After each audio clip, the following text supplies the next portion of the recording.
The committee will come to order.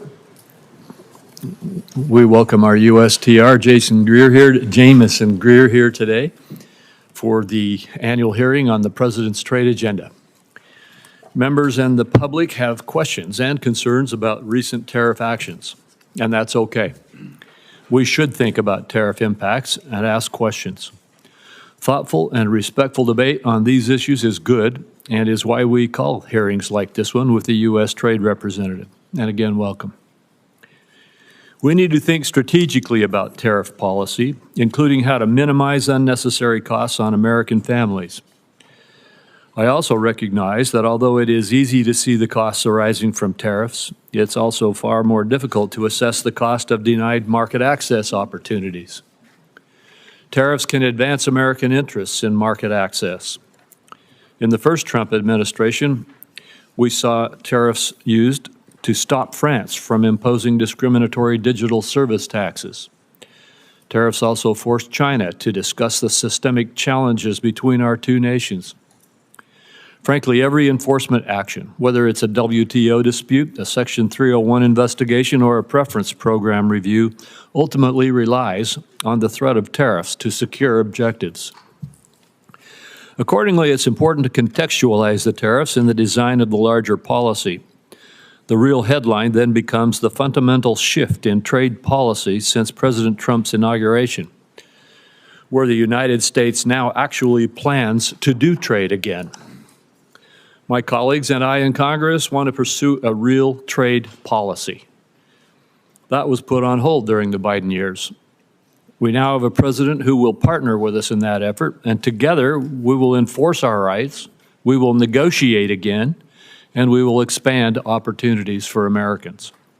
This administration is not deliberating endlessly over whether trade can be a force for good, like the past administration, which refused to even engage in bipartisan or bilateral market access trade negotiations.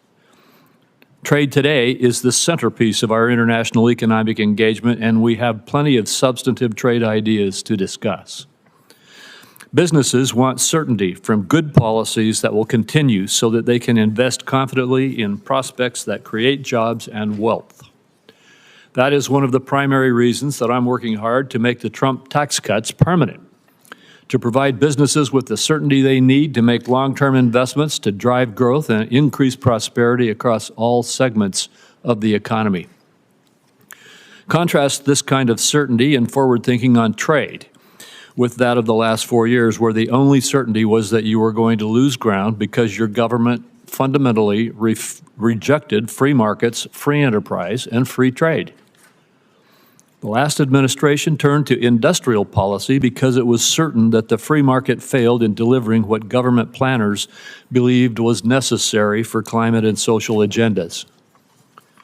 Indeed, China's central planners saw their own strategic thinking in the Inflation Reduction Act's approach of bestowing massive subsidies to stimulate investments that the market would not.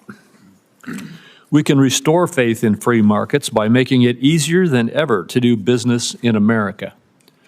The President's executive order last week to assist major investors to navigate our regulatory system efficiently is a good start. We plan to do more. The Biden administration provided us with only the certainty that in the face of a foreign government's discriminatory policies like digital service taxes, data localization, or other non-tariff barriers, it would not stand up for its citizens because it believed that the so-called right to regulate trumped the principle of free enterprise. Respectfully, democratic governments do not have rights. They exist to secure rights for their citizens.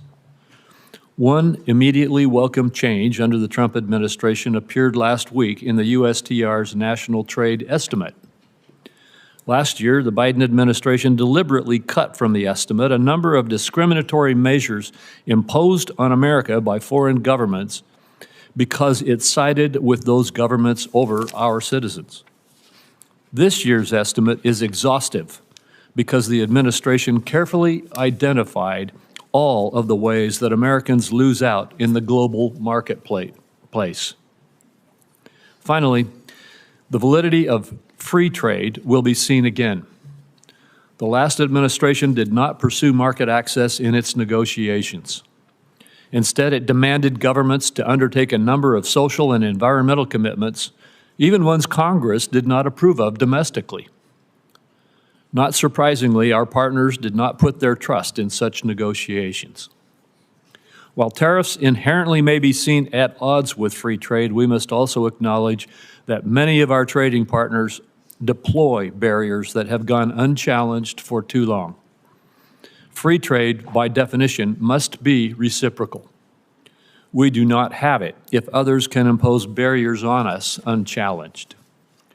Our failure to enforce our rights over the last 4 years lost a lot of ground for us.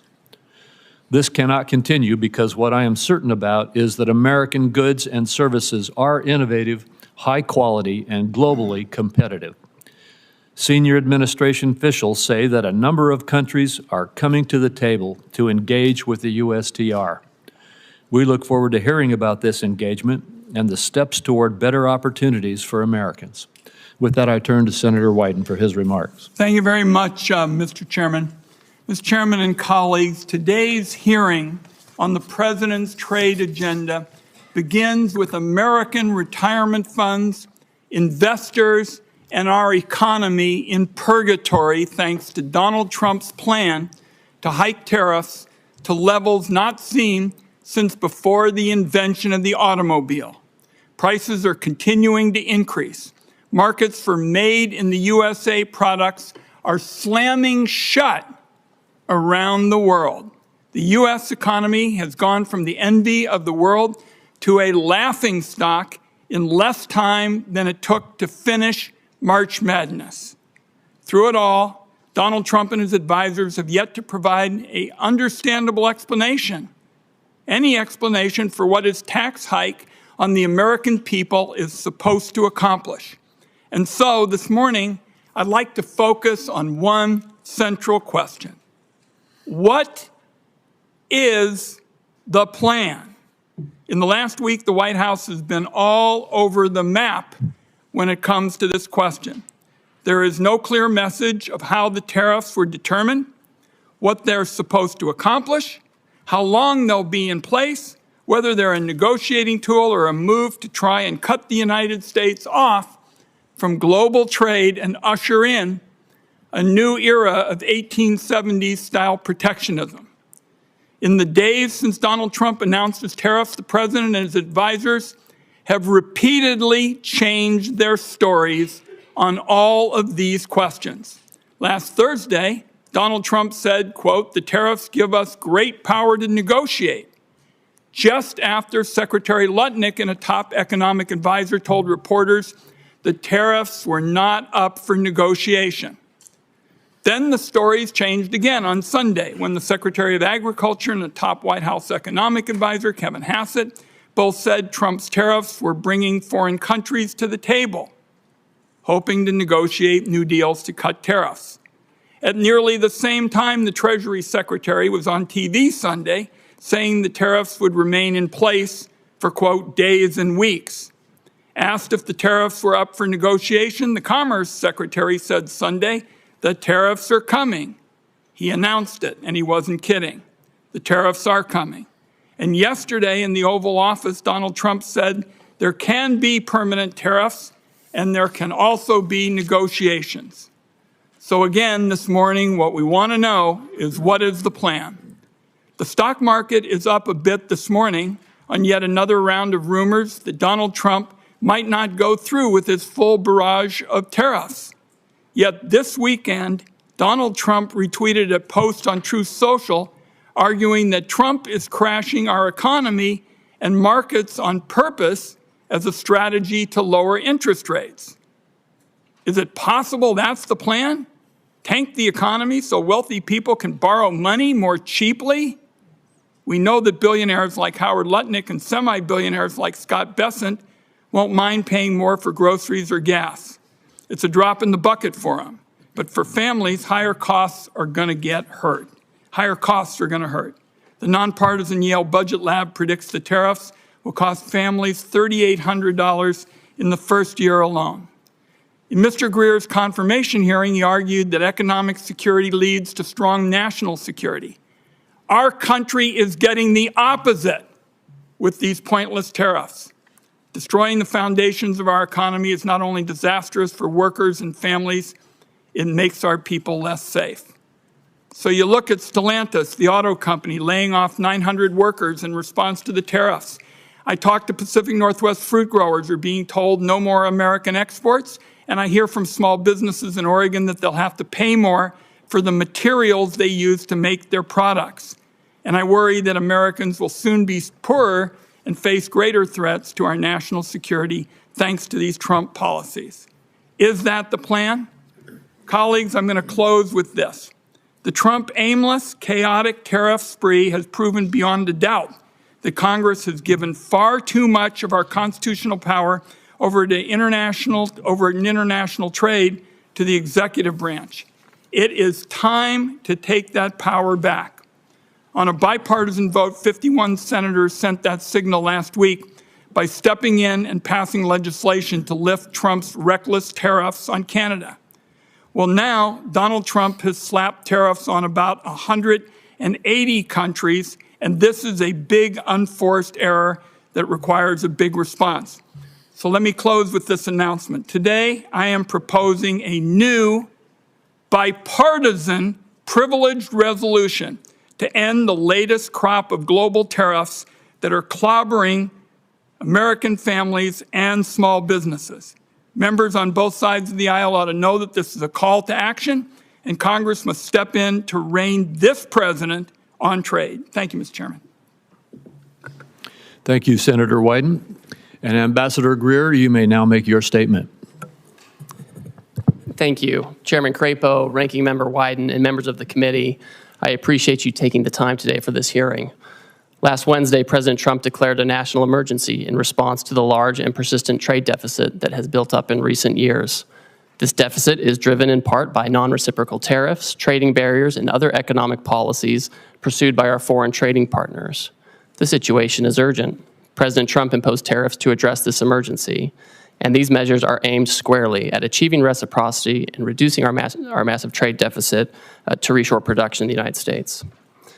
This national emergency declaration and tariff action is the most significant change in U.S. trade policy since we allowed China to join the World Trade Organization. The American working class, in particular, has suffered concentrated losses from the so-called China shock and other adverse effects of past trade policy and the conditions that give rise to this massive trade deficit. You've heard some of these numbers before. The United States has lost 5 million manufacturing jobs and 90,000 factories since 1994. President Biden left with a $1.2 trillion trade deficit in goods, the largest of any country in the history of the world. The United States' share of world manufacturing output declined from 2001 to last year. In the fourth quarter of 2024, U.S. manufacturing as a share of gross domestic product was the lowest it had been in 20 years. During COVID, we were unable to procure semiconductors to build our cars or materials for pharmaceuticals and personal protective equipment. During World War II, we built nearly 9,000 ships. Last year, the United States built only 3 ocean-going vessels. Our agricultural trade balance, which historically resulted in trade surpluses for our farmers, was in deficit the last 2 years of the Biden administration and likely will take some time to recover. These are all serious indicators of an economic and national security emergency, and we can't ignore it. One important driver of these negative trends has been unfair, unbalanced, and non-reciprocal trade. This includes the effect of higher tariffs imposed by other countries on the United States, the effect of non-tariff measures that promote other countries' exports and obstruct U.S. exports, and other foreign economic policies favoring overproduction and degrading America's manufacturing capacity. And the lack of reciprocity is an important driver of our global trade deficit and with particular countries. So it's common sense to focus on these indicators. For example, the European Union can sell us all the shellfish they want, but the EU bans shellfish from 48 states. The result is a trade deficit in shellfish with the EU. We only charge a 2.5% tariff on ethanol, but Brazil charges us an 18% tariff. The result? We have a large trade deficit in ethanol with Brazil. Our average tariff on agricultural goods is 5%, but India's average tariff is 39%. You understand the trend here. Our trade deficit, driven by these non-reciprocal conditions, is a manifestation of the loss of the nation's ability to make, to grow, to build. And the president recognizes the urgency of the moment. On the first day of his second term, President Trump issued a comprehensive memorandum setting out his trade policy directive. And over the past 10 weeks, he has executed on nearly all of these priorities. He has tightened tariffs on steel and aluminum. He's imposed new measures on auto and auto parts not made in the United States. And on April 2nd, the president declared the national emergency that we've discussed. And so the president has imposed a reciprocal tariff along with a global baseline tariff to achieve reciprocity with other countries and to drive the dangerous deficit down.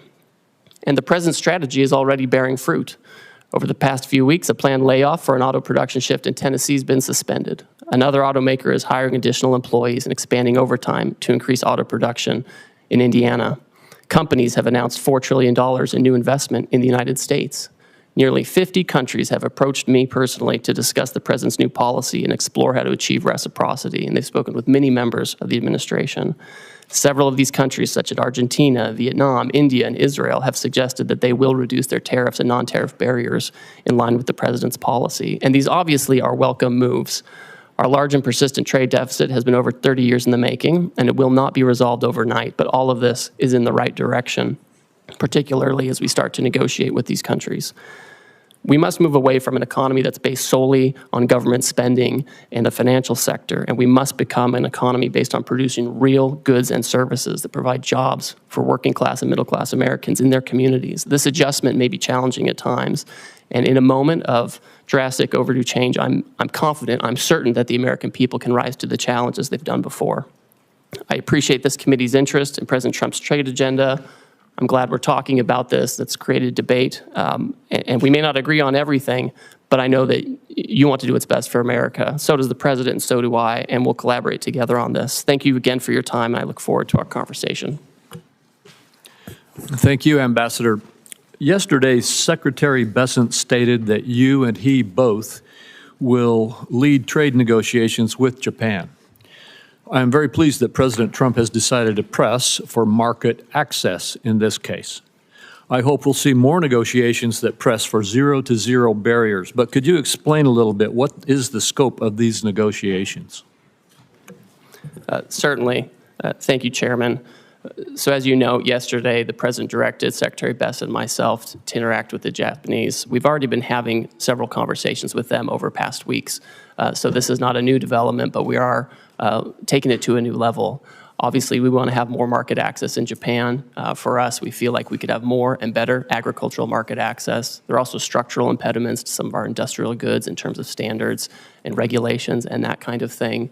I also think that there are things we can do with our trading partners, things that aren't always purely in the trade sector with respect to economic security, whether it's export controls alignment or investment screening alignment or energy, making sure that our partners are tied up with us with respect to liquefied natural gas and other resources, as opposed to being dependent on other countries that may not be as friendly. And so I think all of these factors will go into these discussions with Japan in the coming weeks. Well, thank you. And as you indicated in your testimony, you've been approached, the administration or you have been approached by about 50 other countries already. I assume that the objective in these approaches, and I assume that there will be discussions and negotiations with them, but first, could you verify that? Is the objective here to engage in market access negotiations with these countries? Chairman, as these countries approach us, the idea is that we've had years and years of non-reciprocal access, and it's contributed to these trade deficits. As the countries come to approach us, what we've told them is, if you have a better idea to achieve reciprocity and to get our trade deficit down, we want to talk to you. We want to negotiate with you. And it goes both ways. Sometimes they have exports to us that are driven by subsidies and unfair trading practices. And then obviously they have non-reciprocal treatment on their end where they block our exports, sometimes through prohibitive tariffs, quotas that are not administered in the appropriate way, or other unfair trading practices. So these are the kinds of things that should be targeted. And I don't want to prejudge the negotiations, but if they're able to provide an alternative plan that can further these objectives, I think we're open to that. Well, thank you. The America First Trade Policy Memorandum rightly tasked the USTR to review China's compliance with the Phase 1 agreement. Under the agreement, China is obligated to purchase more U.S. goods and change basic practices and laws, the so-called structural commitments. The prior administration refused to discuss whether China complied with its structural commitments. And by the way, these were commitments made in response to tariffs in President Trump's first presidency, correct? That's right. What is your analysis of China's compliance with the structural commitments that it made in Phase 1 so far? Our assessment, Chairman, is that in the initial stages of implementing the agreement, China made significant movement to make these structural changes, whether it was with respect to agricultural rules, financial services, or IP. We found during the Biden administration there was little enforcement and little communication, and that the Chinese did not comply with this agreement in large part. I've had a call with my counterpart. I've communicated to him our feeling on this, that they have not complied with the agreement. And I think we're disappointed by this. It's not surprising, but we are certainly disappointed by that. And now you're engaged to, again, see if we can get compliance. We will see, right? The Chinese obviously have agency in this. It's not just a matter of U.S. policy. We, of course, welcome and we hope that foreign countries will change their practices to make sure that they're fair. And we look forward to continuing to monitor that situation. Thank you. The administration has announced it's negotiating an agreement also with India, and it appears already to be yielding results, such as India dropping its digital services tax. Although India has high tariffs, its non-tariff barriers are just as significant, if not more so. Will you try to include commitments on matters such as intellectual property, technical barriers to trade, and science-based agricultural rules to take on those barriers? Yes, and I have a standing call with my Indian counterpart to address these very issues. All right, thank you. Senator Wyden. Thank you. Thank you very much, Mr. Chairman. I saw at page 4 of your testimony, Mr. Greer, you said the president's strategy is already bearing fruit. Well, I can tell you for a lot of Oregonians who have 401ks that are being drained out, that's pretty rotten stuff. And you ought to realize how serious this is for the country. Now, everybody in the administration practically has a different story about the Trump tax hike.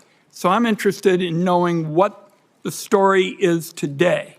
Will higher tariffs go into effect tomorrow as announced? Senator, yes, they're scheduled to go into effect. We are having negotiations with all kinds of countries at this time. The president's fixed in his purpose. The nature of the emergency that I discussed earlier is not something we can wait on anymore. So we will have the president's plan go into effect, and we're coupling that with immediate negotiations with our partners as they seek to. So it's not a question of something being scheduled. You're committing this morning that they're going to go into effect. This is what the president has said, Senator. For how many countries? I understand it's over 50. That are negotiating with Yeah. us. We have about 50 that have come to speak with us, and I'm constantly talking to my counterparts. I have staff right now at USTR meeting with others, and we will have the tariffs in place, and if the other countries can come to an agreement on reciprocal trade, then that's something that the president can consider. I don't want to prejudge the negotiations or the president's decision, but that's what we're doing. Now, you've said you've been negotiating deals. Foreign countries have already retaliated against our farmers and ranchers and small businesses. How can you commit that negotiations are not just going to stop bleeding, but are actually going to open up markets that the Trump tariffs have closed off? So, Senator, we've already had many countries, many of our markets, explain that they are not going to retaliate against the United States. And in fact, Vietnam, for example, they've lowered their tariffs already on cherries. They've lowered them on almonds and apples, things that I know are important to the Pacific Northwest. And this is exactly the right direction that we want to go in. I look forward to hearing from you what other kind of market access you want as we enter into these negotiations. What's the status of China? As you know, that's a big market for us in the Pacific Northwest. What's the status of discussions there? I don't see much progress. What I see is it looks like it's going to escalate and escalate some more and hurt our consumers and our small businesses in our part of the world.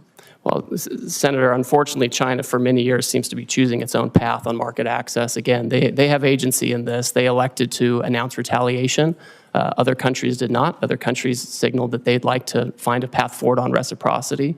China has not said that, and we will see where that goes. I think we need to work with our closest friends to make sure that we have trading arrangements that work. And if the Chinese are open, we'll see what. But they haven't signaled that at all. So I don't think that's in the very near term with China. I just am concerned that there's no strategy at all. I'm committed. We understand in the Pacific Northwest what the stakes are. To have a smart, tough strategy, I don't see any strategy at all, and you really haven't said much about what the strategy is this morning. Senator, I appreciate your concern. I want to keep having a conversation with you about this, but I see a distinct difference between those countries who have come to us and they said, we understand your issues, we understand the deficit, we understand your desire for reciprocity, and we want to work with you on this. And the Chinese approach, which has been, we're going to retaliate. We're trying to remedy a situation. We're trying to remedy a situation that's persisted for many years. And it would be wonderful if the Chinese agreed with that and wanted to persist in, work with us on that. But that's not where they are. And the president has recognized this, and he wants to focus on other partners. Let's talk before my time is up about services. The United States is a services powerhouse, from travel and technology to finance and media. Our services industry account for nearly 80% of the U.S. GDP and 8 out of 10 American jobs. Other countries are responding to Trump's global tariffs by retaliating against American services. Can you explain how your tariff actions aren't putting our services exports at risk like so much of your trade policy?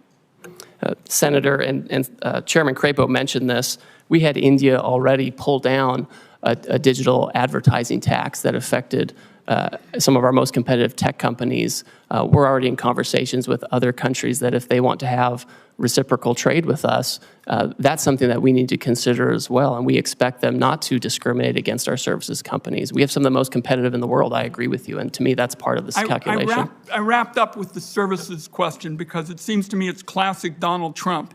Really good at talking about problems, even saying that there is some reason to go forward, identifying a problem, but pretty damn bad at fixing them. And there's going to be a whole lot of collateral damage in the process if you all continue with these trade policies in services and in other areas. Thank you, Mr. Chairman. Thank you, Senator Cornyn. Ambassador Greer, well, thank you for being here today. I know there's been a lot of discussion about tariffs, but would you just briefly discuss non-tariff barriers to trade? In other words, the barriers that countries put up to deny market access from U.S. exports into those countries that aren't tariffs per se. Yes, thank you, Senator. I have here in my hand a book that's become very popular in recent days. This is the National Trade Estimate on Foreign Trade Barriers, and the Office of the United States Trade Representative puts this together with input from civil society, unions, industry, business, small business. And this is 400 pages of all the non-tariff barriers that you're talking about. Just a few examples. India, huge trading partner, they restrict imports of ethanol for fuel use by using restrictive import licenses. These are the types of border measures that don't sound very sexy to talk about, and they don't make for a great soundbite, but these are the things that actually block our exports, where they have licensing regimes or they have fake science that they use to block our imports. Well, and just one example that seems to me to make the point is that our friends in Australia basically have put up barriers to the export of beef from the United States. My state, Texas, happens to produce a lot of beef cattle, and Australia basically denies access to its huge market, but not as a result of tariffs so much as non-tariff barriers to trade. Could you speak to that? Yes, Senator, and it's always surprising because we have a free trade agreement with Australia, and we would expect that we would have fair and reciprocal trade. Last year, I think we imported about $3 billion worth of Australian beef, and we exported $0 of American beef to Australia. And it's not just beef. Australia also blocks on specious, fake science grounds, the export of fresh and frozen U.S. pork. So it's incredible that they do this. We have zero exports of the fresh and frozen U.S. pork to Australia. I find it interesting that people express surprise at President Trump's policies when he's been talking about these policies for, best I can tell, for decades, and how unfair trading arrangements are between various countries. And indeed, some of these unfair trading practices have resulted in the deindustrialization of America. We've exported manufacturing to Asia and particularly China and other countries that now appear to be willing to hold us hostage to those supply chains. A few years ago, we passed the CHIPS and Science Act. We worked with Secretary Pompeo, Secretary Ross during President Trump's first administration and later was signed by President Biden, but to bring advanced semiconductor manufacturing back on shore because we recognized that the vulnerability that existed if there was another pandemic, there's a natural disaster, or heaven forbid, a military conflict break out in Asia, we wouldn't have access to these advanced semiconductors that run everything from your cell phone to the avionics on an F-35 Joint Strike Fighter. But China has basically held us hostage and continues to use some of these vulnerabilities to our detriment. For example, critical mineral processing. Would you speak to the vulnerability that exists as a result of China basically processing 90% of the critical minerals in the world that are essential for our daily lives? Yes, Senator, and that figure is always one that gives me great concern, the 90% of the processing. We do have critical minerals in the United States. We have lithium here. We have other critical minerals here. And a lot of it is that China has centralized the processing of minerals, right? We have in the Western Hemisphere, in Bolivia, in Chile, we have all kinds of critical minerals, and that's in our hemisphere. But they get sent to China, they're processed, and they come here. And then if China wants to exercise economic coercion or other practices, they do have a stranglehold on these kinds of things. That's a very dangerous situation to be in. I mean, this is part of the urgency of what we're talking about. And I think as the Trump administration certainly takes action on trade, but also takes action on the environmental side and permitting and regulation, that's an area where we can actually have more of that activity here in the United States, or we can work with our trading partners to try to incentivize production there as well. Thank you very much. Thank you. Senator Bennett. Thank you, Mr. Chairman. Ambassador, it's good to see you again. Could you talk a little bit about the relationship of the tariffs that you have put on and rising prices for the American people? What is it the American people should expect to be able to suffer as a result in terms of rising prices? I understand your position is that the long-term gain is worth the short-term pain, but what is that short-term pain going to look like? So Senator, I think we can look at, I think we should look at history and data for this. You know, it's hard to project what's going to happen with prices, but we know in the first Trump term, the president imposed historic tariffs on China on an enormous amount of goods coming from China. And during that time, inflation went down by 0.1%. During the Biden administration, the historic inflation was not on imported goods or related to tariffs that President Biden put in place. It was related to, frankly, services, healthcare, education, et cetera. So I think there's not really a one-to-one on tariffs and price effects, and so many things go into price. I know you think I'm probably like dodging and weaving on this, but but I'm looking at data, sir, yeah, and the data shows it's not one-to-one. I know you're smart enough to know that the likelihood is that prices are going to go up for the American people as a result of the tariffs that you put in place. Do you disagree with that? Oh, I mean, when you say that the American, in your testimony, that you expect the American people will bear the burden, or that, and I'm sure they will bear any burden on some level.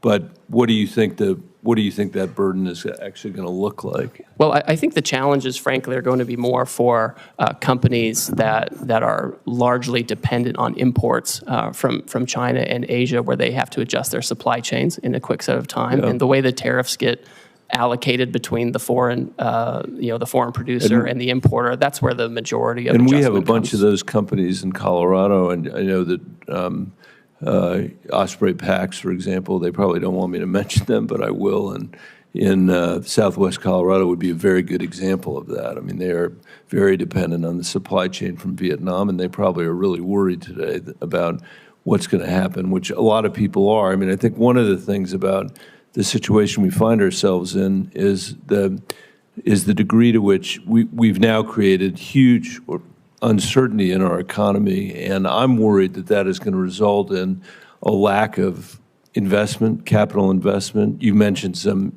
new investments that have been made in our economy, but I think that anybody who knows anything about the economy knows that uncertainty results in people freezing up, a paralysis, a lack of investment, which is going to make it hard for our economy and may actually provoke a recession. Could you comment on your concerns about that and how you're thinking about that? And I have one more question before I'm out of time. So Senator, the best way to have certainty is to build in the United States, right? That's the best way to have certainty.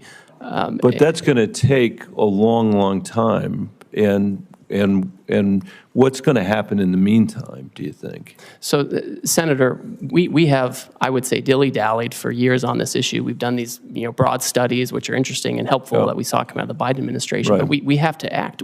I can't sit for 3 years and try to fine-tune something. I hear you say that. But you could have made a different choice, which was to strategically target a geography, to strategically target Beijing, strategically target certain industries where, all industries in America weren't affected at the same time. You didn't make that choice. I mean, you're in the midst of having trade negotiations with 90 different countries at the same time by your own testimony, all of whom can make their assessment, I assume, these are sophisticated people, about where the pressure points are on you, where the pressure points are going to come for us to not necessarily get the best deal because we're spread all over the globe negotiating every one of these agreements at the same time, rather than a more strategic approach, which would have had the benefit of giving us, I think,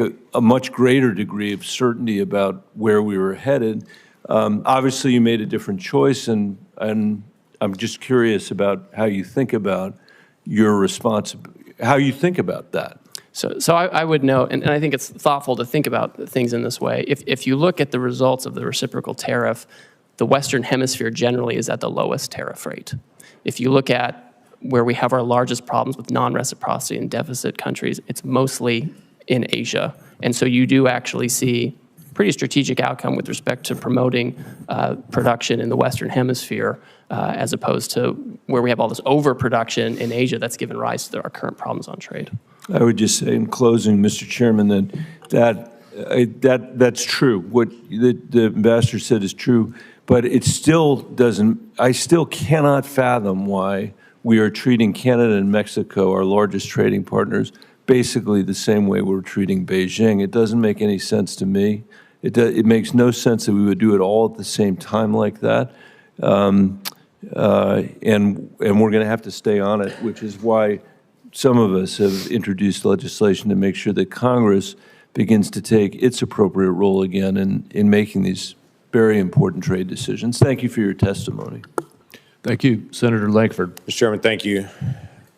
Thank you for the work that you're doing. You've got a lot on your plate, and appreciate the focus right now on this. Let me come from a perspective of a lot of Oklahoma farmers and ranchers and manufacturing folks and retail folks, and quite frankly, folks that sell to retailers that are in Oklahoma. They've got several questions that they've actually sent to me pretty quickly, so I want to be able to bounce a few of those. The goal of this is to do more trade internationally, that the United States would be able to manufacture here or produce here and sell more internationally, and that we would have that opportunity to have increased market access. Is that correct? So, Senator, I think that's accurate, because when we're trying to get down a deficit and have more production here, necessarily part of it is making sure we're not getting too many imports that are driven by unfair trade practices, but also promoting our exports overseas. So then right now there's a lot of negotiations going on. There was a lot of questions for several days whether we're negotiating or not negotiating. I'm hearing from you pretty clearly today. We are open to negotiate. We're trying to be able to establish better trade agreements to be able to move forward. Do you have any timeline on certain countries or places that you have set internally to say we hope to have negotiations complete by this point? Obviously, negotiations can extend out as long as they have to, but is there a timeline you're dealing with? So the president has indicated that he's willing to negotiate with parties that want to pursue reciprocal trade with the United States. We don't have any particular timeline set on that because, as you pointed out, Senator, the outcome is more important than setting something artificially for us. What I can say is I'm moving as quickly as possible, and a lot of these countries are moving very quickly, and we're working on the weekends, we're working at night as folks want to engage on this. Now, I will say, I know you want to ask something, the trade deficit has been decades in the making, and it's not going to be solved overnight. Right. Yeah, everyone understands that well, and everyone that I talk to is grateful that we're actually attacking the trade deficit issue and try to be able to bring down barriers to trade. They also want to get a timeline. Let me give you, for instance, I've got an Oklahoma company that several years ago spent millions of dollars to be able to move out of China. They moved into Vietnam for production because literally there was what they're producing, the parts were not created in America. So they were looking for other places to go. They spent all the money, spent all the time, shifted out of China, got to Vietnam and established there. Now they're saying, we've got giant costs in Vietnam at this point. So they're going to have to renegotiate with every single retailer that they sell to, which is going to take a lot of time to be able to do it. What they're trying to be able to figure out is, do we hold on those negotiations and try to renegotiate with Walmart and Target and Costco and everybody else they're going to have to renegotiate with? Or do they press on with those negotiations now? If things are going to get resolved soon, they can pause. If they're not going to get resolved, they're going to have to renegotiate every contract again to try to figure out which way to go. So the time piece does matter to them. Senator, I understand completely. And Vietnam is one of those countries that understands that it is, frankly, one of the major targets of this action because their trade surplus with us is so lopsided. I think it's every $15 they export to us, we send them $1, and they remain closed to our exports where we can be in competitive agriculture, et cetera. But they've come to the table with an offer, right? We didn't go out and say, please come talk to us. They beat down our door and they want to talk about it. I don't anticipate that we're ever going to have equal trade with Vietnam. We're a much larger economy than they are, but bringing down the trade barriers would be helpful so that they would accept American products to be sold there. I think that's beneficial, but most countries in the world are never going to buy as much as we're purchasing because we just purchase a lot more from there. Another issue has come up about garment manufacturing. Obviously, this is a challenge. We'll have different pieces that are bought from different countries. We don't have a lot of garment manufacturing here in the United States. For those garment manufacturers that are here and for others, some in Oklahoma, they're asking me about exclusions and exceptions and how this is going to be handled to say, we can't buy it in America. This is the only place that's actually manufacturing it. I know long-term, the hope is to be able to have a more diversified, but in the short term, they don't have another option. How do you plan to handle that? Senator, the president has been clear with me and with others that he does not intend to have exclusions and exemptions, especially given the nature of the action. If you have Swiss cheese in the action, it can undermine the overall point, which is to get rid of the deficit, achieve reciprocity. To my point earlier to Mr. Bennett, the Western Hemisphere countries have a much lower tariff than many of the Asian countries, and I've heard from textile manufacturers for many years that they would love to have a situation where Western Hemisphere textile and garment manufacturing is more competitive, and maybe we're setting up the conditions for that. So in the short term, there's no exemptions that are coming on it. So for companies that are currently buying from Asia at this point, whether it be for textiles, whatever it may be, the goal is to be able to push them out of Asia into the Western Hemisphere, or where do they need to go at this point?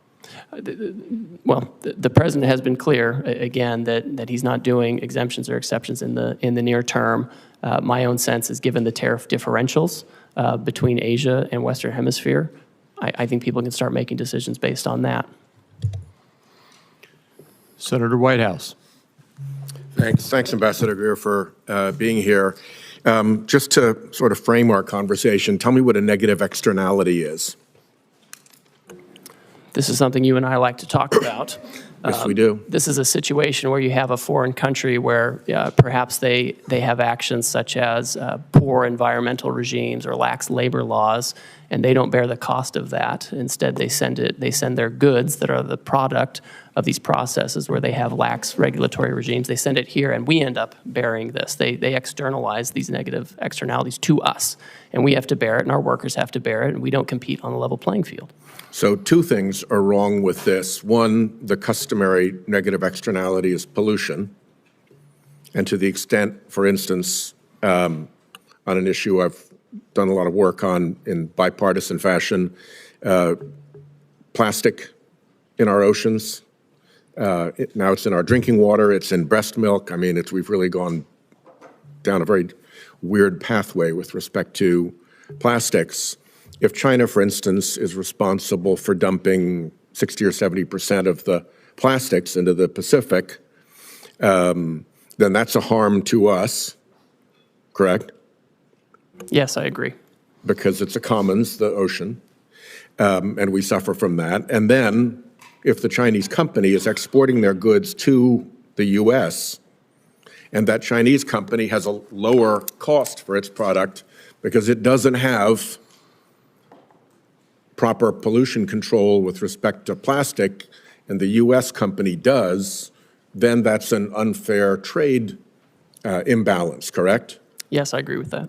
So two things are wrong when we get into the situation of foreign countries allowing pollution that our companies pay to prevent. That's right. And that's an appropriate place for tariffs to be deployed to offset that trade imbalance and help protect the commons from this particular tragedy, correct? I think trade action can be appropriate, and when the president announced his reciprocal tariff regime last Wednesday, he specifically referred to pollution by other countries in his speech. You may not have listened to it, but you may want to go back and listen to that part, because that's very true, and I agree with you. Well, it might be the only place in which the administration shows the slightest interest in pollution, so good for that. The issue of plastics is, I think, a pretty significant one. Again, there's been a lot of bipartisan interest. I even went up to the Oval Office during Trump 1 to have one of my bills signed by the president, and he gave a very animated riff on Asian countries polluting our beautiful oceans and how it comes ashore very often in Alaska by the ton along their beaches. So I hope this is an area we can continue to work together. And in particular, I hope that you'll sit down with me and Senator Cassidy on legislation that we are working on. Will you give us that meeting? Senator, I'll take any meeting with you that you would like to talk about this issue. And I'd like to also let you... We'll sit down with Senator Cassidy's team and have a conversation there. The other thing I wanted to flag for you is that you pretty well successfully deflected all of Senator Bennett's questions about what the immediate impact looks like in the short-term pain for the long-term gain.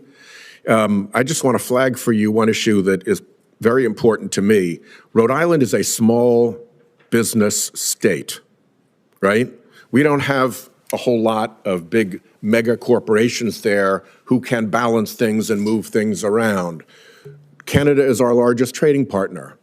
We have companies who fill an important niche in the global supply chain, and particularly in American companies' supply chains, because they get something from Canada, or let's say China, could be, but Canada's our major trading partner, and they process that thing, and then they put it into the supply chain for the larger corporate entities.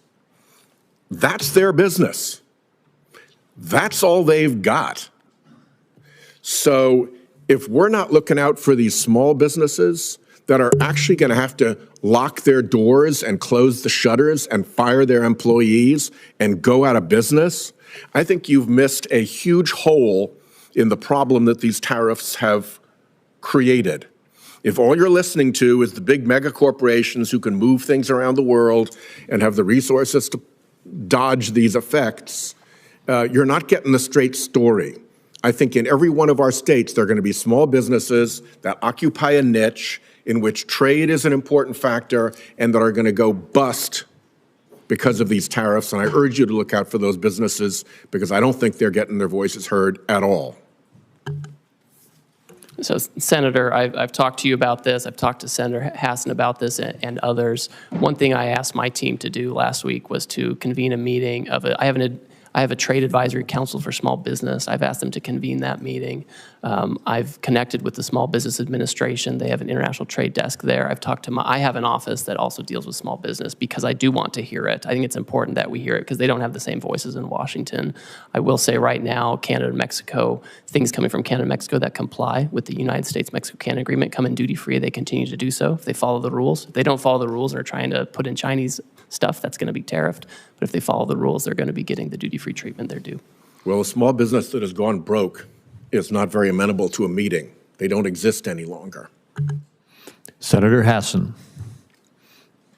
Thank you, Mr. Chair and Ranking Member. Good morning, Ambassador Greer. Thank you for being here.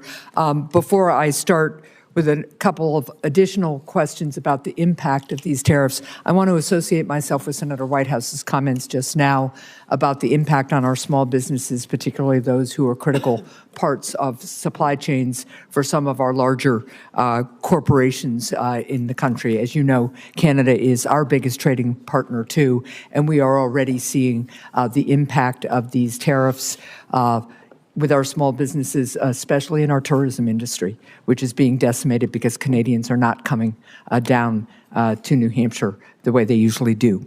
Let me ask you about a couple of other things. President Trump's tariffs have made almost everything that families buy more expensive. The president imposed a 10% national sales tax on all imports into our country and an even higher sales tax on imports from more than 50 countries, including our allies like Canada. This is the largest tax increase in over half a century, and it's going to cost the average American family $3,800 a year. Their morning cup of coffee will cost more, so will new shoes for their kids, and so will fresh fruit. So my question to you, Ambassador, is how much revenue from the president's national sales tax will be used to give tax breaks to billionaires? So, Senator, as you know, any kind of tariff revenue that comes in to the United States government, it goes to the Treasury, and Congress will decide what happens to that money. Obviously, the president wants to have a very competitive tax policy that's good for everybody. That was part of why he had such a successful economy in the first term, is he married trade action with good tax policy to have $7,000 an increase in real wages over that time. Well, let's be really clear. The president, besides the contradictions in the way he talks about the purpose of his tariffs, the president's made very clear that he sees tariffs as a way of increasing revenue. At the same time, he's working with the majority in Congress to give additional tax breaks to the wealthiest people in the country at the expense of working people who are going to be paying more for everyday goods they absolutely have to pay, goods they were hoping were going to cost less, given the president's campaign promises. But of course, he isn't keeping to those campaign promises as prices continue to go up. Now, the president's national sales tax is increasing prices for families. It's also causing huge losses in Americans' retirement savings. Ambassador Greer, would the administration reverse course if the president's tariffs led to 10% inflation? Senator, the president is fixed in his purpose. This trade deficit and the offshoring and loss of manufacturing jobs is something that's persisted for too long, and it's dangerous. I understand your justification for the policy, even though there are some very contradictory justifications coming out of the administration. But my question is, what's the inflation rate where you guys would reverse course? 10% inflation that I just asked you about, that is higher inflation than we saw at the peak of the COVID economic crisis. But you aren't going to say here today that you would reverse course even if you created inflation as high as we had at the peak of the COVID economic crisis. I think the most serious inflation we saw was during the Biden administration. When we did tariffs in the first term, inflation went down. I just don't. It's not going to be a one-to-one. Inflation about how much money you're putting into the supply. Well, let's just be really clear that the Trump administration is here today to say that even if inflation hits Americans' pocketbooks at 10% because of these tariffs, then the Trump administration is still going to go charging ahead. So, Ambassador, would the administration reverse course if the president's tariffs caused a 50% stock market crash, which would hurt Americans' retirement savings even more than they've been hurt in the last 10 days or so? Senator, the fundamentals of the economy are so strong. We had 228,000 jobs last month. We have 9,000 additional manufacturing jobs from the month before. Your answer is even if the stock market crashes 50%, which is how much the stock market crashed in the Great Recession, you're not going to say here today that you would reverse course even if you crashed the stock market and harmed retirement savings as drastically as happened during the Great Recession in 2007. Senator, your hypotheticals are not consistent with the history we have seen with the use of tariffs. My hypotheticals are based on the fact that a lot of Americans are looking at their 401ks today and wondering how much of a lifestyle change they are going to have or whether they're going to be able to retire when they plan to because of the recklessness and haphazard nature of the Trump administration's imposition of tariffs. Nothing was thought out about this. This has been a haphazard, incompetent effort, and it's showing. Thank you, Mr. Chair. Thank you. Senator Cassidy. Hi, Mr. Greer. Thank you for being here. When I speak to my rice people and my shrimp people back home, they say that the tariff barriers and the subsidies by other countries for those products are so much that it is putting some of our shrimpers and some of our rice people either out of business or in incredible financial binds. And so the fact that the president is attempting to address these as well as the non-tariff trade barriers is incredibly important. Let me first say that. But I also hear from my producers that the mean tariff being selected to apply to a country may not account that for rice, for example, the tariff is much higher for that particular product, and that it is not adequate to address that which is taking place. Any thoughts on that, and how can we have something more particular for products which are really over tariffed? Yes, thank you, and I appreciate that concern, and the tariff rate applied to many of these countries, again, was a countrywide rate. It wasn't product specific.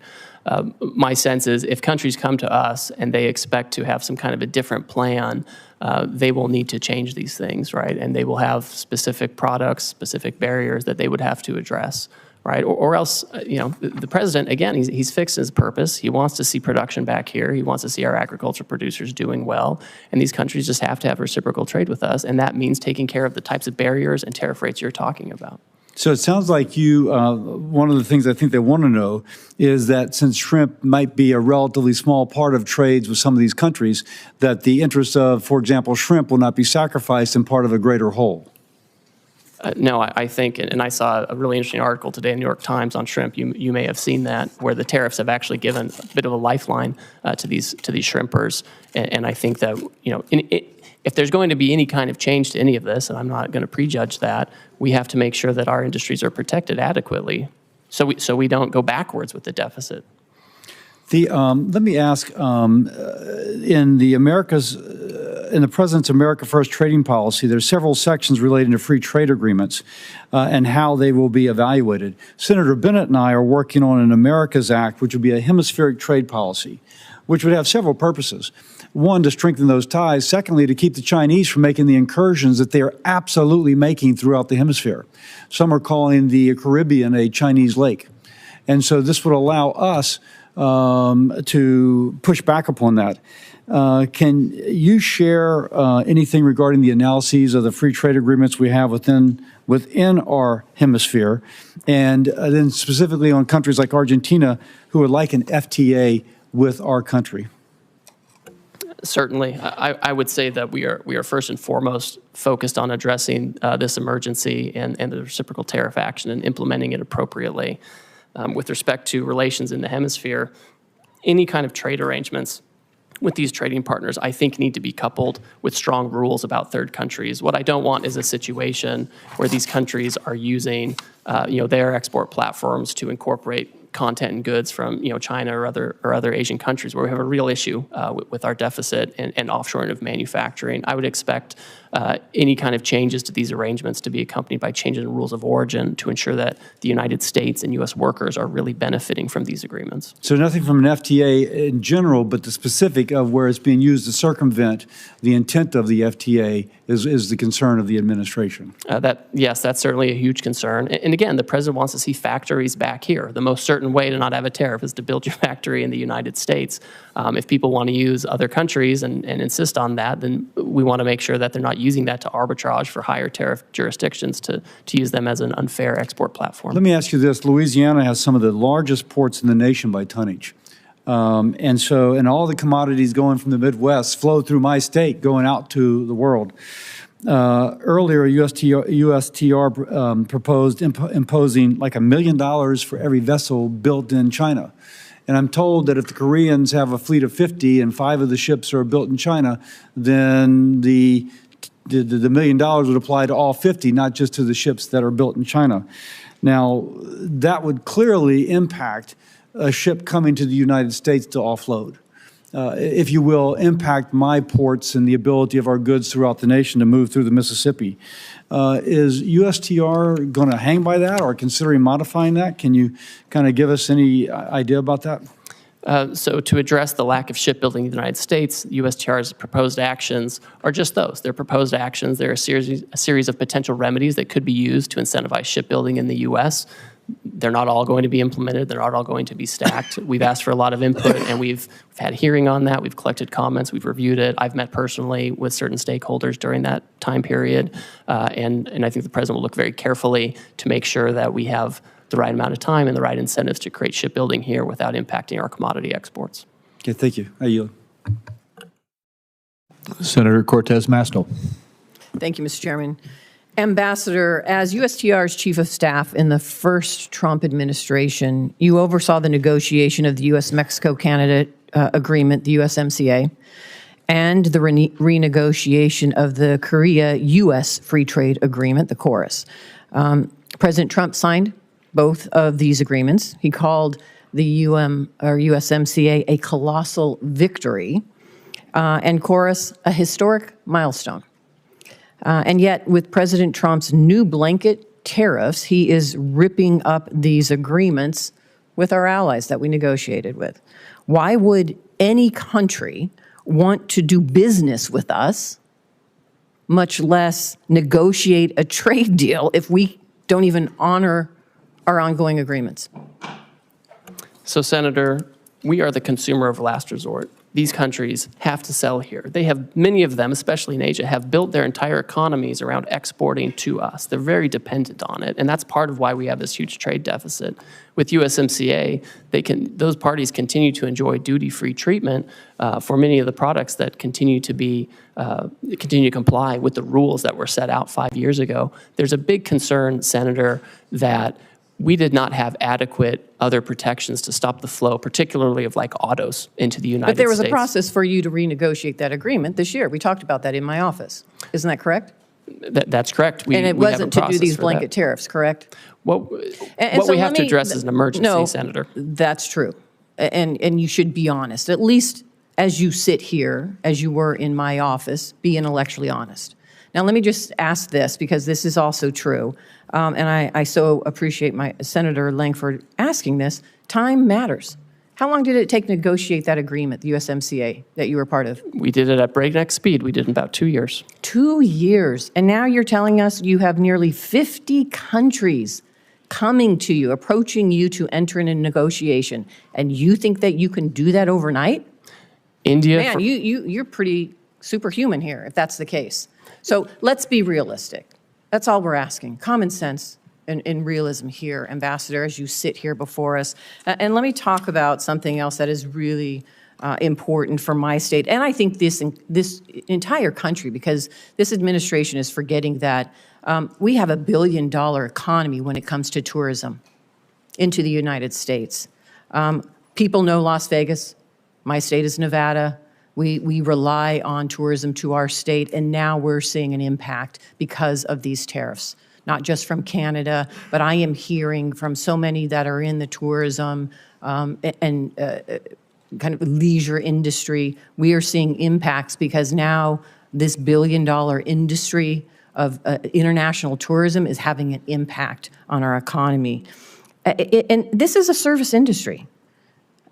Let me just say this. I'm kind of offended by your testimony today that says we must accept self-inflicted economic pain, and I quote you by saying, to become an economy based on producing real goods and services. What does that mean? What does that mean to my service industry and every service industry across this country that relies on tourism and travel? That is the backbone, really, of part of our $1 billion economy. What do I tell them? That they just have to suck it up? That they're not really part of this real services? That you have another idea for the jobs that they should engage in? What do I tell them? Oh, Senator, of course those are real services. The whole, So what are you doing about the impact what are you doing about the impact of international tourism and now these blanket tariffs having a negative impact? What are you doing to address that? The whole sentence, Senator, said that we need to get away from government spending as funding our economy and financialization, and we need to move to real goods and services, including the tourism you're talking about. So it's what are you doing incredibly to impact the important. negative impact of tourism right now?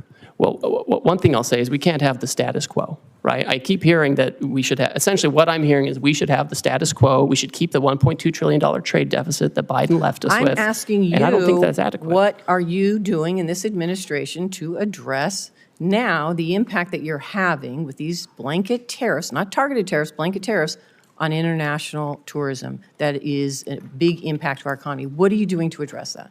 Well, Senator, as we're talking to all of these countries, we are talking about services. We are talking about making sure that we can export services to other countries. A lot of those that we export are, we have well, let digital me say I only have services, so all much kinds time, of and trade. apparently you're not. So here's what I would like, because you haven't thought about this, and the administration hasn't really thought about it, because I haven't heard anybody talking about tourism. So why don't you come talk to me in my office, and let's talk about and put a plan together, because these blanket tariffs are having an impact on tourism in my state and across the country. Senator, so I'm happy to instead come of talk just to you. defending it, why don't you just come sit down with some of us and try to address the concerns that we are seeing and feeling in our states that this administration has not taken into account? I'm happy to come speak with you. Thank you, Senator. Senator Grassley. Ambassador Greer, thank you for being here. I've made very clear throughout my public service that I'm a free and fair trader. The Constitution gives Congress the authority to regulate interstate and foreign commerce. I believe that Congress delegated too much authority to the President in Trade Expansion Acts of 1962 and Trade Act of 1974. That said, I support President Trump's agenda to lower tariffs and non-tariff barriers other countries impose on American goods. I support President Trump's agenda to get a better deal from China and other countries for our farmers and manufacturers. In fact, even back in 2003, I sent a letter to the Chinese Minister of Commerce at that time pointing out China's failure to live up to its WTO obligations. And then I went further in 2018 when I was on Senator Daines' Codell. I told top Chinese leaders I made a mistake supporting China in the WTO. That's why during the first Trump administration, I was supportive of President's agenda to get fair trade with China. At the time, I raised alarm bells when tariffs are used. We all know agriculture is usually the first place of retaliation.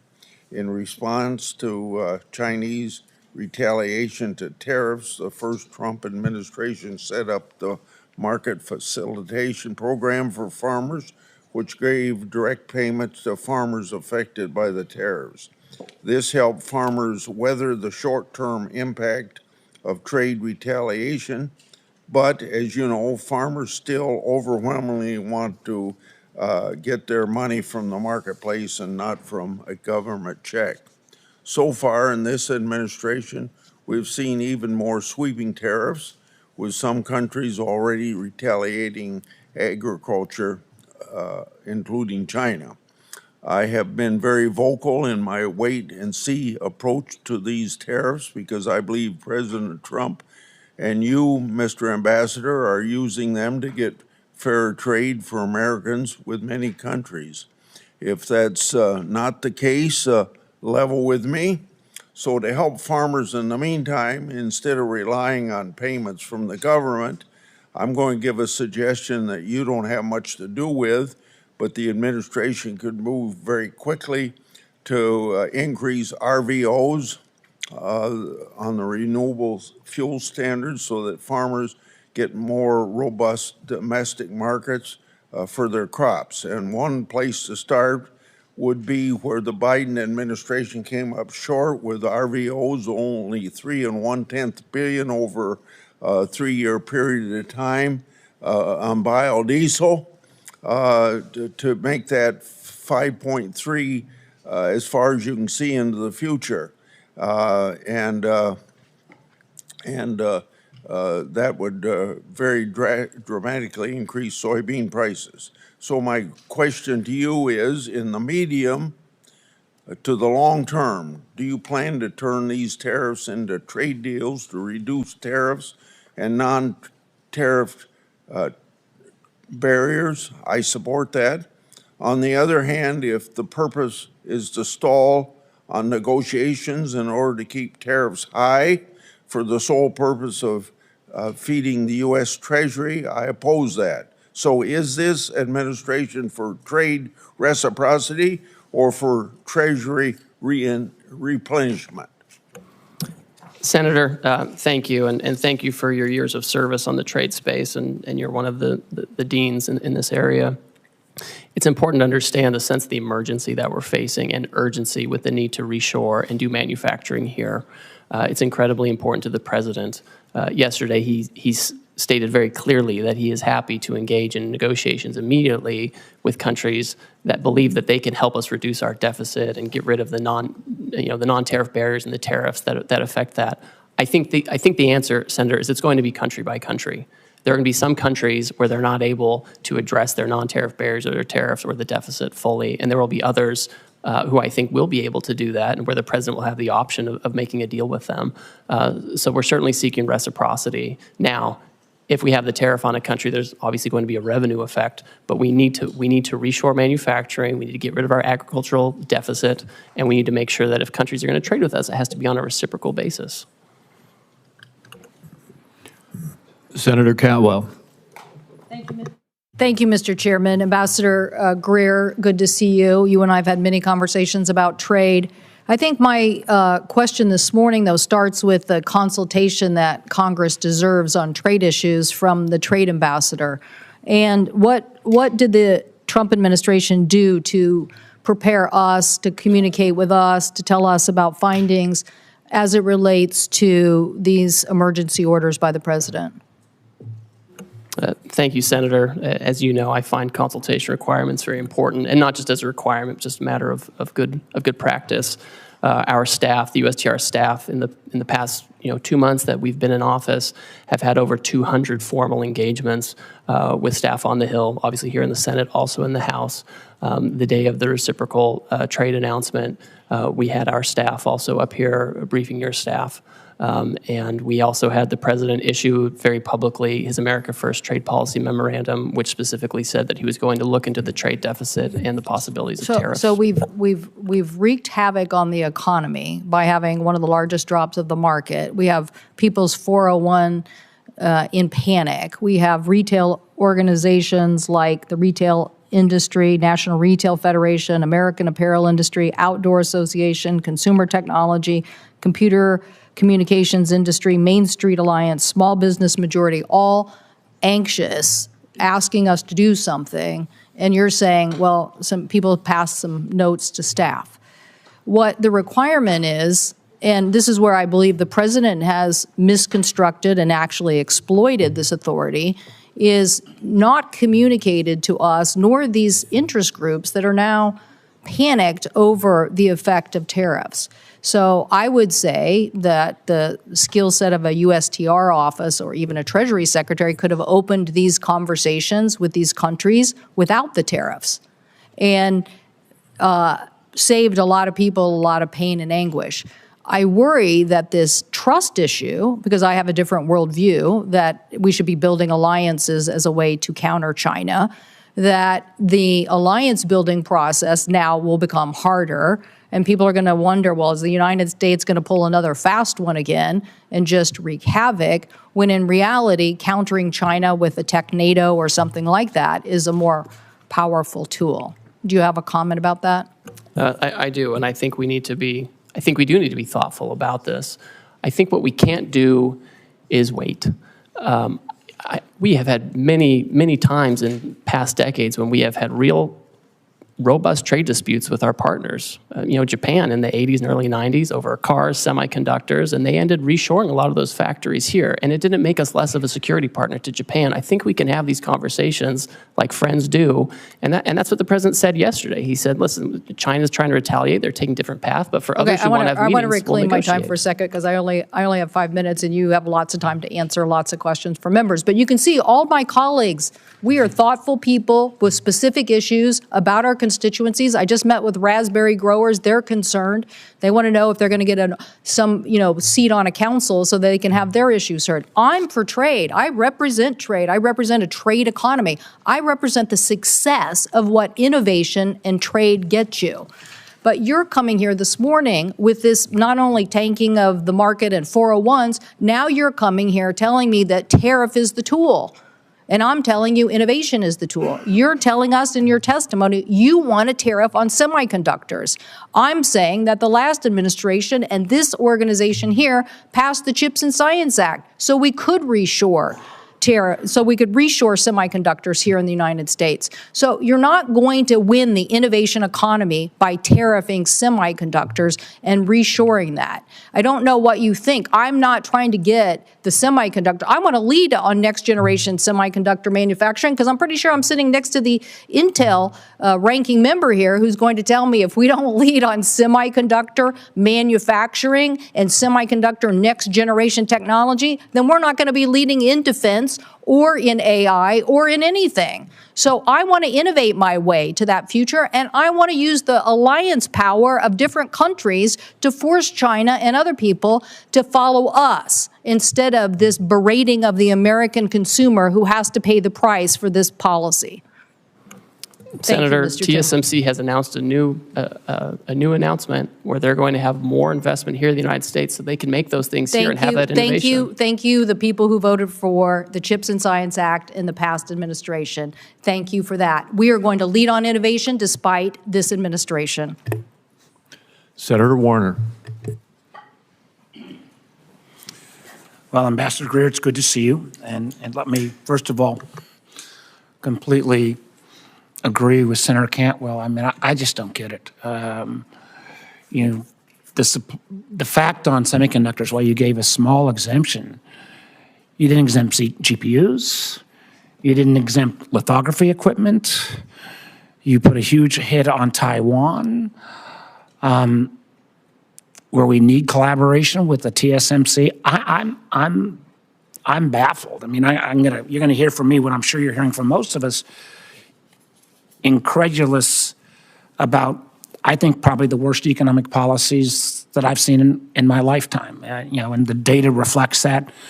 A global tariff of 10 to 50%, on almost every worldwide country. Although, I will note from my Republican colleagues, you'll be probably glad to know that Russia didn't get a tariff increase. I believe that when all these global tariffs go into effect, I think most of them as of midnight tonight, tariff rate will be approximately 23%, highest since 1909.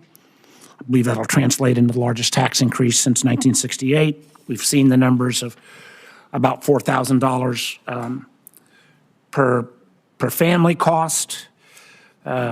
Since Inauguration Day, more than $11 trillion has vanished from the market. And I will acknowledge that we got a little blip today, but I just talked to one of the senior folks in Wall Street, and he described today's market as a good day in hospice. I wouldn't use his name because, there are no good days in hospice, but that's kind of how I feel. And again, I know you guys are supposed to know more than all of Wall Street, but when every firm says, we're going to see increased chance of recession, and I've met you, Ambassador Greer. I think you're a smart guy, but I don't think just because this is the way Donald Trump wants the world to be for the last 40 years that he can simply will it into happening. In my state, the Port of Virginia accounts for $124 billion in trade. That amounts to about 500,000 jobs. those are all up for grabs now. We got 800,000 small businesses in Virginia. These tariffs are going to wallop them. I had last week a guy in from a local brewery in Alexandria. The owner's name is Bill. He's got a triple whammy. He gets his Pilsner from Canada. He gets his bottle caps from Mexico. He gets his kegs from Germany. So already, even in advance of these all kicking in at midnight tonight, he's laid off 10% of his staff. Even if the president flips on all this, he's not bringing folks back. I mean, candidly, I had another guy in from who makes bourbon and sells a lot to Canada. He thinks it'll be a cold day in hell before the Canadians start buying American bourbon again, simply because our trust relationship has been broken. So I guess the first question I want to give, I'm trying to figure out what would be a question that maybe folks haven't asked. Let me ask you on this one. Australia is one of our strongest allies. We have the AUKUS relationship, which is key to their national security. It's key to our industrial base, so we can continue to build subs.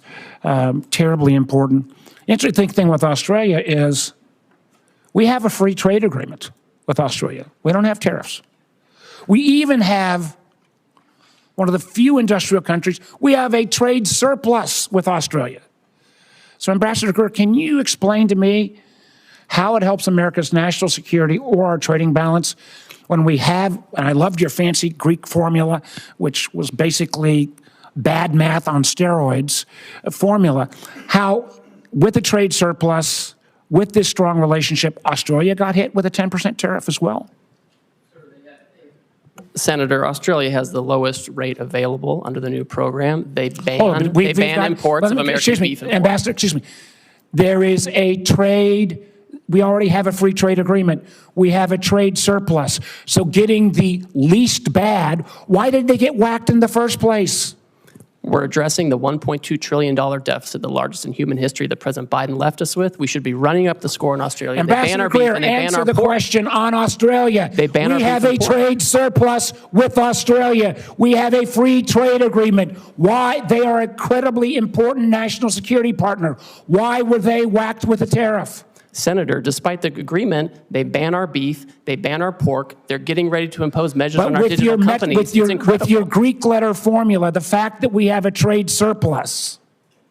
We have a global tariff on everyone. We're trying to address the $1.2 trillion deficit that Biden left us with. I think that answer, sir, you're a much smarter person than that answer.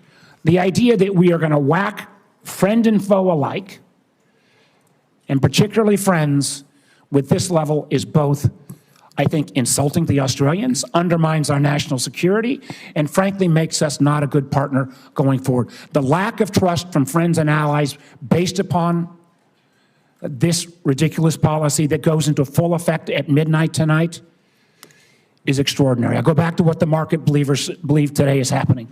A good day in hospice. I'm afraid if we keep these tariffs in effect, we're looking like an economy that will be in hospice. Thank you, Mr. Chairman. Senator Daines. Mr. Chairman, thank you. Ambassador Greer, welcome to Capitol Hill. I share the President's determination to end these unfair trade practices, whether they are tariffs or non-tariff barriers. I hope we can avoid an all-out trade war. A trade war will mean higher prices for the American consumer, because I think we could do a little thought exercise at the moment. Who pays these high tariffs? In the short, medium term, it will be the consumer. It'll be the consumer. And so I'm worried about the inflationary effect. I'm worried if there is a trade war, that we're going to have markets shutting down for American farmers, ranchers, and manufacturers. I'll give you an example of that here in a moment. But I'm encouraged because the President's announcements has gotten the attention of a lot of countries. I was encouraged to see Kevin Hassett this morning talking about negotiation occurring, looking at President Trump's latest posts on Truth Social, the fact that we've got Koreans now coming to the United States, literally dispatched to engage with us to lower these barriers, tariff and non-tariff. the Japanese, and some 70 countries now that want to come and work and address the issues of the barriers for American companies, American producers doing businesses in their countries with 95% of the world's consumers outside the United States. Critically important. So this is very encouraging. I think that's in part why we're seeing the rebound today in the equity markets, because there's hope that these tariffs are a means and not solely an end. And if that's the case, I think we're on a really good path with this kind of tough position we're taking to actually solve some of these problems in barriers in trade that have been lingering for decades. And President Trump is taking bold leadership to address it, and I'm hoping for a good outcome. My hope this is a sign of things to come, that these countries will offer major concessions and make historic trade deals with President Trump. Ambassador Greer, I encourage the administration, encourage you to use this opportunity to secure better terms with our partners, with our allies, to protect and grow American jobs, to grow access for our American farmers, our ranchers, our manufacturers, and American families. 3 weeks ago, I was in Hanoi and met with General Party Secretary Do Lam, the highest ranking official in Vietnam. And then I went to Beijing and met with high ranking Chinese officials, including the Premier Li Qiang. I carried President Trump's America First message directly to these leaders. I spoke with Premier Li Qiang and demanded that China stop the flow of the fentanyl precursors into Mexico, the United States, and Canada. I raised concerns about developments related to the expiration of registrations for beef processing plants here in the United States and some non-science-based barriers which has impacted Montana and U.S. beef exports. I want to remind you that in 2017, I went to China. I carried some steaks from a Montana rancher, Fred Wacker of Miles City, Montana. We met with the premier. In fact, I had one of your predecessors, Rob Portman, then the senator from Ohio and a former USTR with me. I had Senator Barrasso with me, Senator Kennedy with me. And as a result of that meeting, 30 days later, they lifted a 14-year ban on U.S. beef imports into China. Let me talk about what that has meant so far. This is the largest beef export market in the world, is now China. For U.S. producers of beef, in 2021, we shipped $1.6 billion of beef. Keep in mind, the 2017 number was $31 million. It was $2.1 billion in 22, $1.6 billion in 23, $1.6 billion in 24. But here's the concern.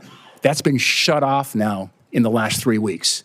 March exports of beef to China, U.S. beef, declined 92%. So the valve is shut right now for U.S. beef producers. My question is, what can we do to hold China's commitment to U.S. beef and other ag imports, which are so critical right now for U.S. producers? Thank you, Senator, and you've always been a leader on this, and I appreciate that. China, of course, needs to take down their barriers. It's been a persistent challenge with them, and they like to use economic coercion, and they have their own method of doing things.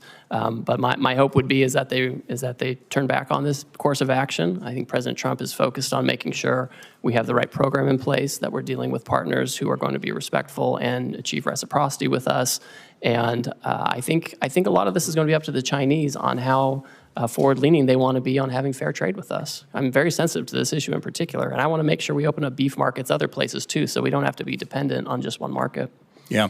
Well, Ambassador Greer, I'm encouraged by the negotiations that are going on as we speak with Japan, with Korea, with some 70 countries who want to now reduce their tariff and non-tariff barriers. This could be absolutely a monumental moment in trade for the United States, and Godspeed. Thank my colleague. Next is Senator Young.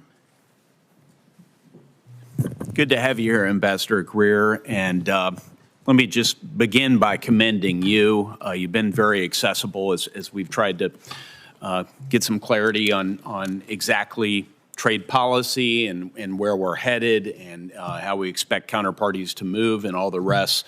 You returned my phone call immediately, and your team's been in touch with mine, and so just that speaks very well of you and the Trump administration, because this is creating some anxiety.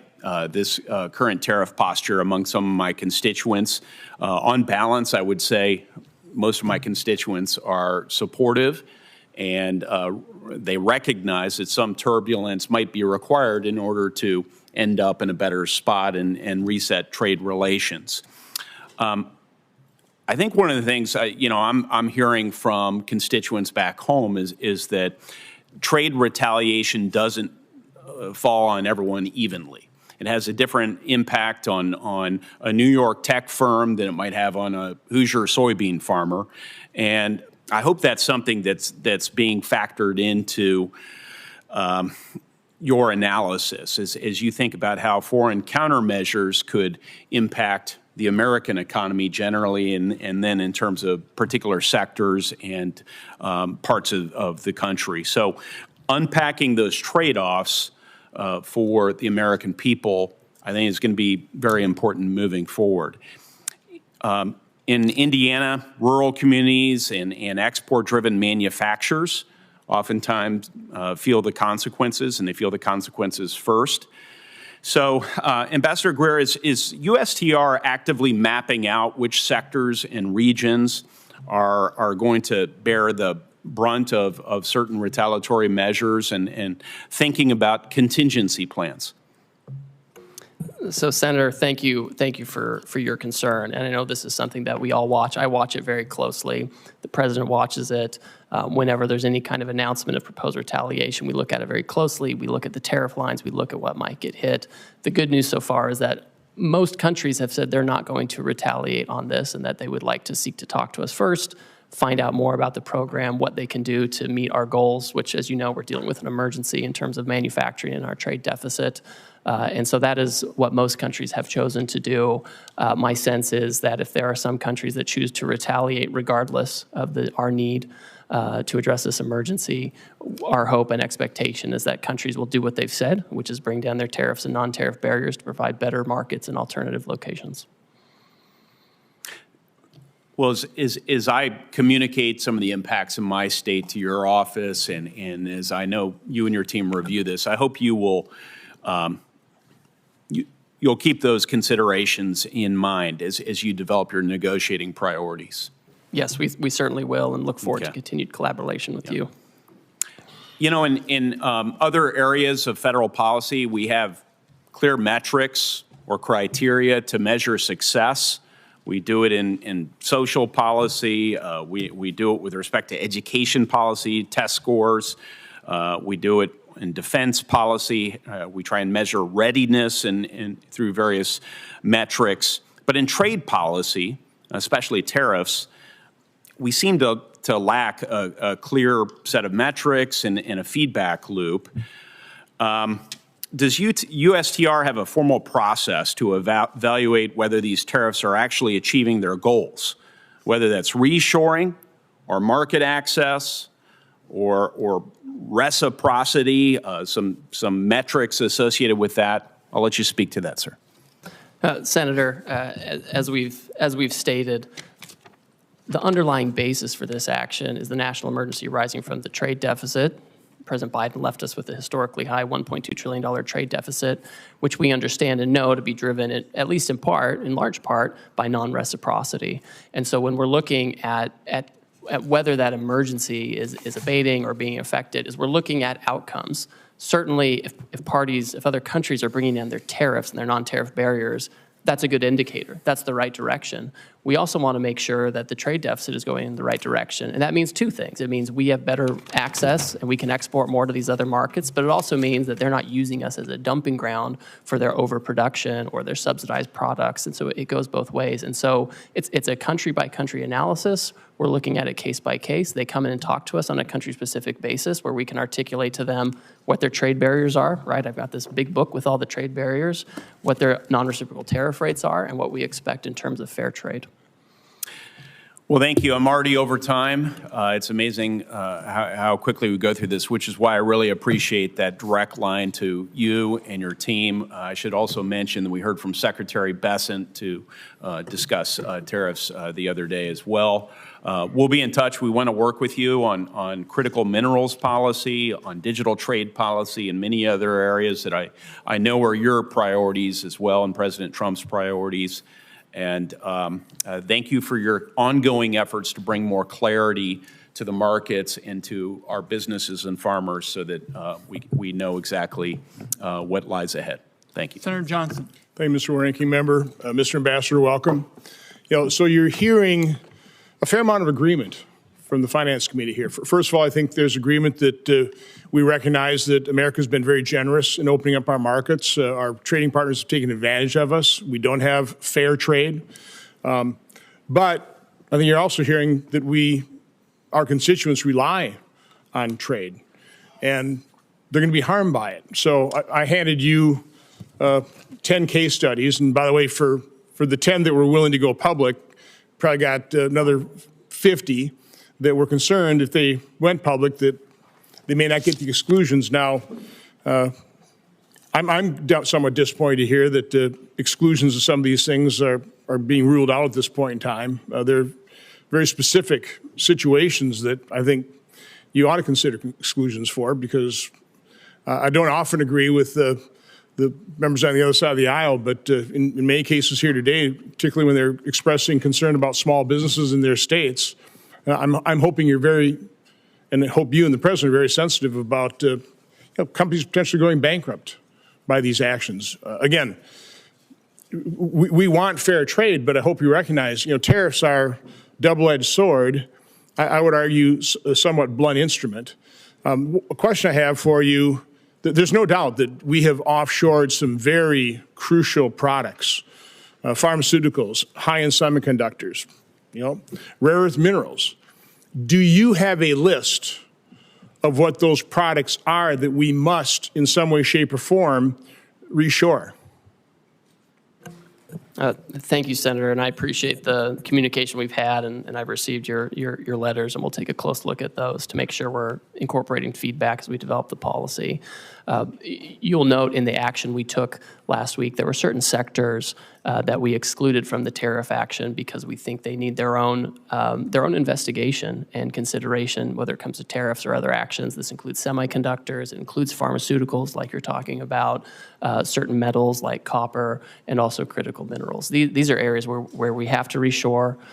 We need to be able to think about the best way to incentivize this. There are things we can do as the executive branch, and there are things that Congress can do, and especially with the tax bill coming up. I think these are the kinds of things where we need to create the right incentives. So you're not using tariffs with pharmaceuticals and semiconductors or rare earth minerals? So right now they're not subject to a tariff. Because you want them brought in here because they're crucial. There are other products that are also crucial that you are applying tariffs to. So we are doing investigations right now, and we're considering, with respect to pharmaceuticals and semiconductors, the President's been very clear about this. He said it several times, because tariffs are a tool that can be used to create incentives. What we can't have is the status quo. The status quo has not worked. Do you believe a trade deficit is just per se always bad? I think the situation, what we have, Senator, is a large and persistent trade deficit. In normal economic structures and normal markets, you would have a deficit one year that's, or a surplus one year. But what we have is a structural, persistent and growing deficit. And as a result, offshore some crucial products. That's a big part of it. Yes, but sir. Do you want to onshore, for example, very high labor content products when, by the way, we're pretty low unemployment rate. I mean, when I went to college, 5% was full employment. We're at 4.2. I've been in manufacturing since late 70s. You couldn't hire enough people in manufacturing back then. Situations even got worse. So I would argue that I'm far more concerned about our budget deficit of $2 trillion. And I realize the trade deficit, we have problems with that. But I think a bigger problem is we don't have enough workers. So are you factoring that into your calculation in terms of what you're actually trying to accomplish here. I mean, all for bringing back these crucial products so that we don't have national security issues with the things that we can't manufacture. But again, I don't want to bring back high labor content. Now I want to diversify our supply chain. It's bad to have that all in China, as we saw certainly with PPE, but a diversified supply chain around the world, because I think trade is a win-win situation. It should be. What are your comments on that? So I think when it comes to workers, so first of all, we have about 2 million discouraged workers, right? And these are folks who should come off the sidelines for sure. I think the factories that are being built and will be built in the United States will leverage both automation and workers, right? I don't think we're going to have lots of, it's not the kind of labor that's done in some of these other countries. I think our folks are innovative, and the newest factories use a lot of automation, but also workers and people who make the products that the industrial robots that contribute to that automation. But I mean, I think we need to be in a situation where we have production here, right? We need to think not just in terms of quarterly earnings, but in the next century, and how do we set up the American economy now? How do we deal with the emergency now to make sure we can produce far into the future? Again, I would ask that these case studies be entered in the record, and I just really ask you and the President focus on the products we actually need, as opposed to using this broad instrument. There's going to be an awful lot of collateral damage. People are already feeling that pain, so I hope you're sensitive to that. Without objection, and Senator Tillis is next. Thank you, Mr. Chairman. Ambassador Greer, thank you for being here. Back in the 90s, I was in management consulting, and there was a new platform that came out that promised to transform the business industry, ERP. Some of the early attempts at implementing the system proposed an a la prima approach. Let's do it all at once. Let's change the plumbing out. Let's get it all in, get it done, rip the Band-Aid off. It proved to be hugely unsuccessful. There were a lot of very visible projects, and the industry decided there needed to be a methodical sort of prioritization of what parts of the business needed to perform better sooner, and how do you layer onto that a comprehensive strategy. It looks like we've got a novel approach here in terms of an a la prima approach. I'm not a trade expert, and I'm not going to question it at this point. I do have a question about, at the end of the day, the other thing in management consulting we like to focus on is this concept of one throat to choke. In other words, when you're finally taking a look at a strategy, someone has to own it, and you can't say that it's the president or the vice president. So my first question to you, in this scenario, the decision maker who decided the a la prima approach, who has obviously had to have spent time anticipating what we saw in the markets and some of the pushback, I'm assuming this all got gamed out because it's a novel approach, it needed to be thought out. Whose throat do I get to choke if this proves to be wrong?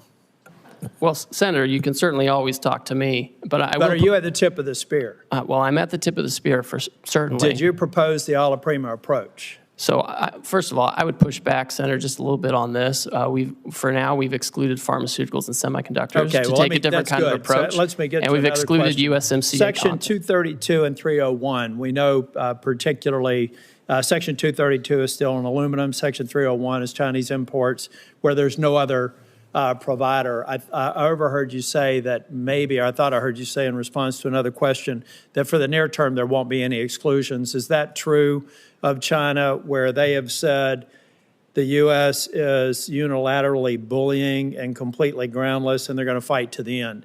Are the 232 and 301 tariffs exclusions on the shelves until we get to a reasonable agreement with China? I'm just trying to answer a question that I have several people in North Carolina asking. So the president, again, is the final decision maker on all of these things, and he has directed that there not be exclusions or There exemptions. will not be any exclusions on steel, aluminum, or any products that are only manufactured in China for the foreseeable future until China determines what the end is, because they said they're going to fight to the end. Again, I'm just trying to communicate questions that I've asked, so there will be no exclusions. Yes. I won't waste your time asking for them. That's the main reason I wanted to ask the question. So again, I'm just trying to get my head around the logic of an a la prima approach, and I'm waiting to be, I'm waiting to see it be successful. But it just seems like we've decided to begin a trade war on all fronts, and that's okay if the person who thought this through has an answer for why you go after partners that that we have a very long storied relationship with. Maybe we give some developing countries a break because we're trying to actually get their economies functioning, make them look to the West versus to Chinese investment. So it just seems like I'm getting my head around the a la prima approach. I'm not condemning it because I'm not a trade expert, but I still, at some point, and I understand that you are the trade rep, so if you own this decision, then I'll look to you to figure out if we're going to be successful. If you don't own the decision, I'm just trying to figure out whose throat I get to choke if it's wrong, and who I put up on a platform and thank them for the novel approach that was successful if they're right. But here's what I'm really worried. I'm not going to ask any more questions. I'm just going to tell you, every time we talk about people having patience, we need to understand that the Founding Fathers made damn sure that that patience was never more than about 14 months, really. Everything that we need to do to know what the political environment is going to be about next year, it's going to be done by February of next year. So in your mind, do you believe that over the course of the next 14 months, we're going to have a level of certainty, and the people in the trailer park that I grew up in who are going to bear the brunt of some of these short-term cost increases, maybe some job displacement for a period of time, how are they going to be feeling Groundhog Day 2027 or 2026? Do we feel like the majority of this will be resolved and I'll be able to thank whoever thought that the a la prima approach was a good idea? Because that's about the timeline we've got to work with. Well, Senator, these people who voted for the president is the same situation I grew up in. You know that. I agree. But let me just finish here because I don't want to get in the way of my colleagues. Yes. I'll be 65 in August. Every day, 11,400 people celebrate their 65th birthday. That's 4 million a year. So let's say from 60 to 65, people are looking at their 401k statements. They did vote for President Trump. They voted for me. I hope that they will again in both cases. Well, maybe not the president, but I intend to run for re-election. I'm just trying to figure out if they're going to feel good about this, because a long-term play in American politics and a long-term play in American policy, public policy formation, is about 12 months from the beginning of an administration. I wish you well, but I am skeptical. Thank you. Senator Smith. Thank you, Senator Crapo, and welcome, Ambassador Greer. So it seems to me that President Trump has started a big trade war, and the war is with everyone on multiple fronts, with allies as well as adversaries. I think this is a little bit of what Senator Tillis was getting at. It feels really indiscriminate and chaotic, and apparently we're still just in the early days of this. And I just need to tell you that Minnesotans are freaked out. Farmers who are experiencing, you and I have talked about this, one of the worst farm economies in the last 25 years are looking at lower prices and higher input costs. Minnesotans who work on the Iron Range, which is the source of 80% of the iron ore that goes into American-made steel, they want fair trade. They want us to stand up to illegal steel dumping, but like 500 of them have been laid off because the demand for American cars has been slumping. I mean, I could go on in every sector. Consumers are freaked out. This looks like a giant sales tax to them. Retirement stock market plummeting, and it's very hard for people to understand what is going on here. So what I want to do is to get an understanding from you of what you see as the goals of this war that we're in, because at various times it's been described as goals to raise revenue, to stop fentanyl trafficking, close trade deficits. So is the goal here to raise revenue for the federal treasury? Senator, this is not a trade war. We have, most countries have said they're not going to retaliate. We have an underlying emergency. The goal of the trade deficit, where President Biden left us with a $1.2 trillion trade deficit, and the goal is to address that, and the offshoring that led to that, and the non-reciprocal treatment that led to that. That's the goal. Certainly there's a tariff revenue effect. If the countries do not do this, then they will be subject to the tariff, and we'll have a tariff on foreign goods instead of American-made goods. If the goal is to close trade deficits, then that would mean that the tariffs are a negotiating tool here. Is that right? Is that how you see it? So the or tariff. are you trying to use them to? Well, it can go both ways, Senator. So on the first, we've talked a lot about negotiations because a lot of these countries, they have closed off markets to our exports in unfair ways. They've done it for decades, and nothing has persuaded them. Sitting down, talking nicely hasn't persuaded them.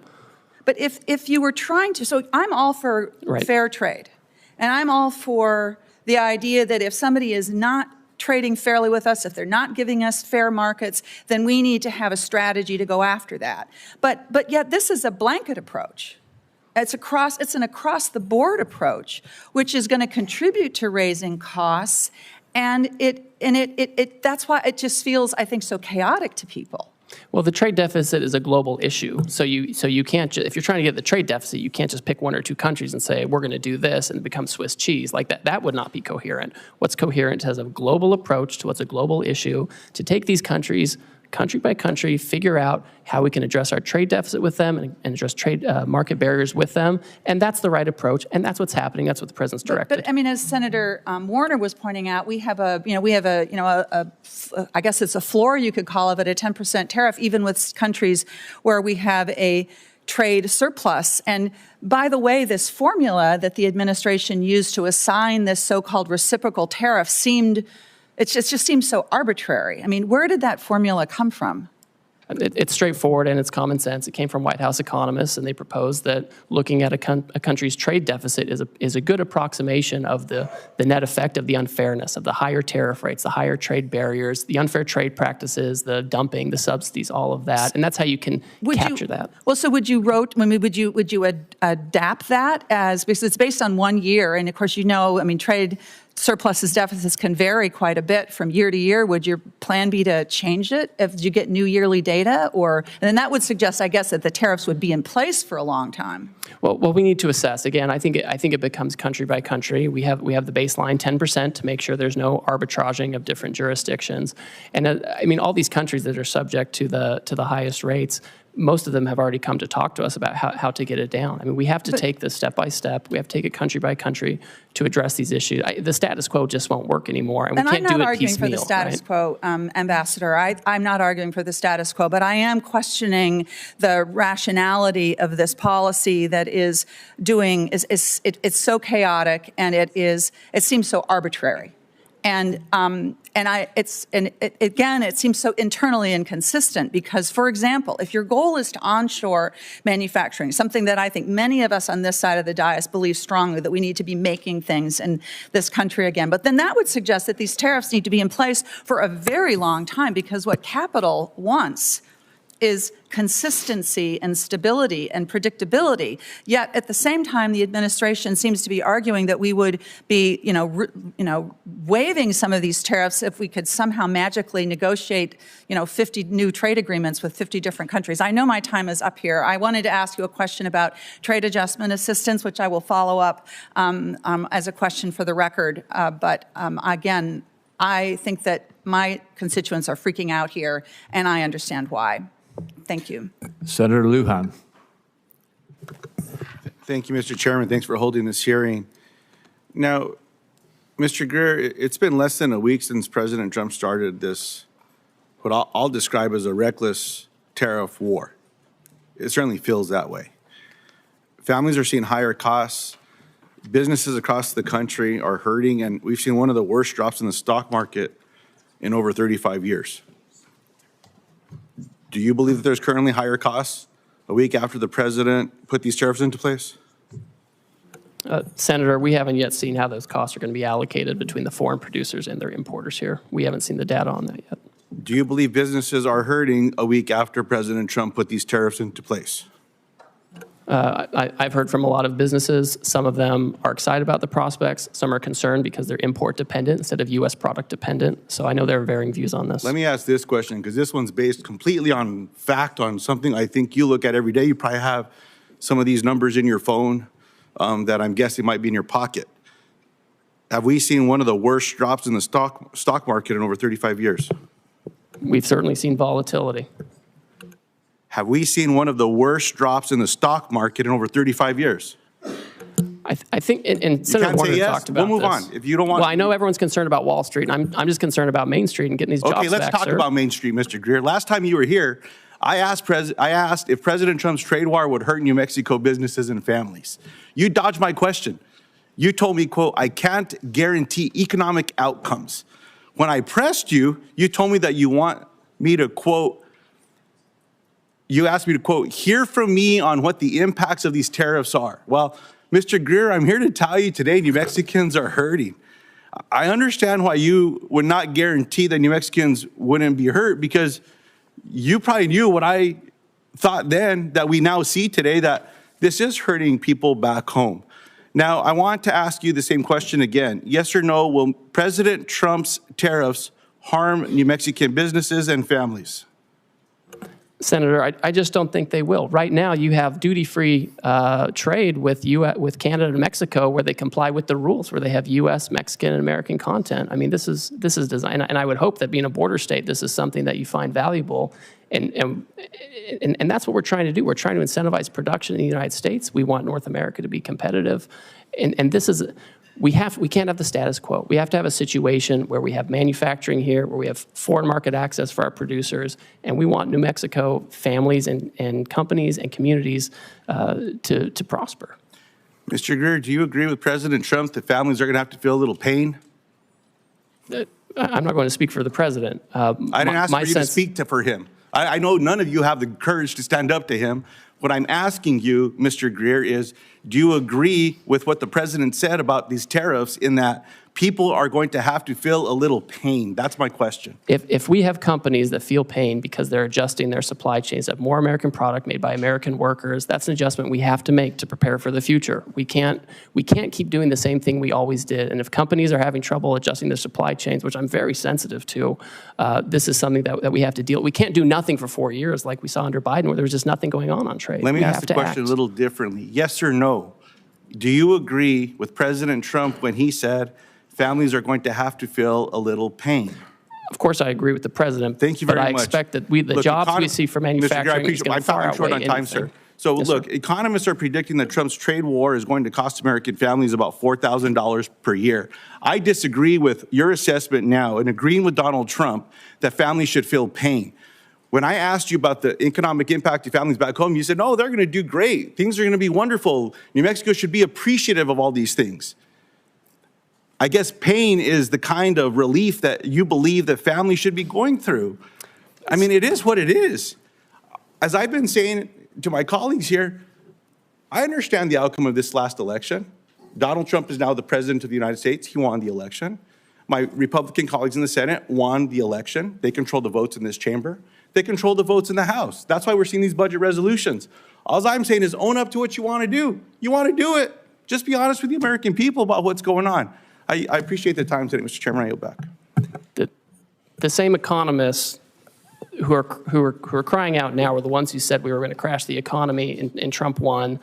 We put tariffs on China, and real median household income went up for Americans by $7,000. Inflation went down, unemployment went down. So we have history showing that we know how to use this. We know how to Mr. use Chairman, these tools. since Mr. Greer went on, I will just follow up again. Then help explain the pain that people are feeling today with your assessment of what Donald Trump said, that families should feel some pain.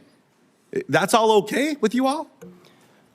Senator, we're not going to be in a situation where we keep allowing Wall Street to run the economy. And as we're making that transition, companies you know what, Mr. Greer, will need to adjust. Go spend sir. a little time at the grocery store talking to some of my constituents back home. I'll take you around. We'll walk around. We're not going to give anyone a heads up. You just go do it. And let's see what the regular folks back home are doing, including the people that come and talk to me that say they voted for this president. This is not what they stand up for. Farmers and ranchers are getting the short end of the stick from USDA, where these grants are being cut, and they say, oh, no, it's because we don't want to give people food. Baloney. You're cutting the lifeline for these farmers and ranchers as well, in addition to what's happening with these inputs with tariffs. Look, you all are a lot smarter than I. I'm just a regular person back home. I'm one of them. Senator Warnock. That's the difference between you and I, sir. Senator Warnock.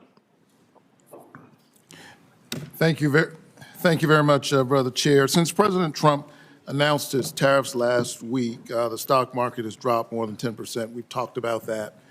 I'm more concerned about the impact on ordinary people. This for me is a regressive tax.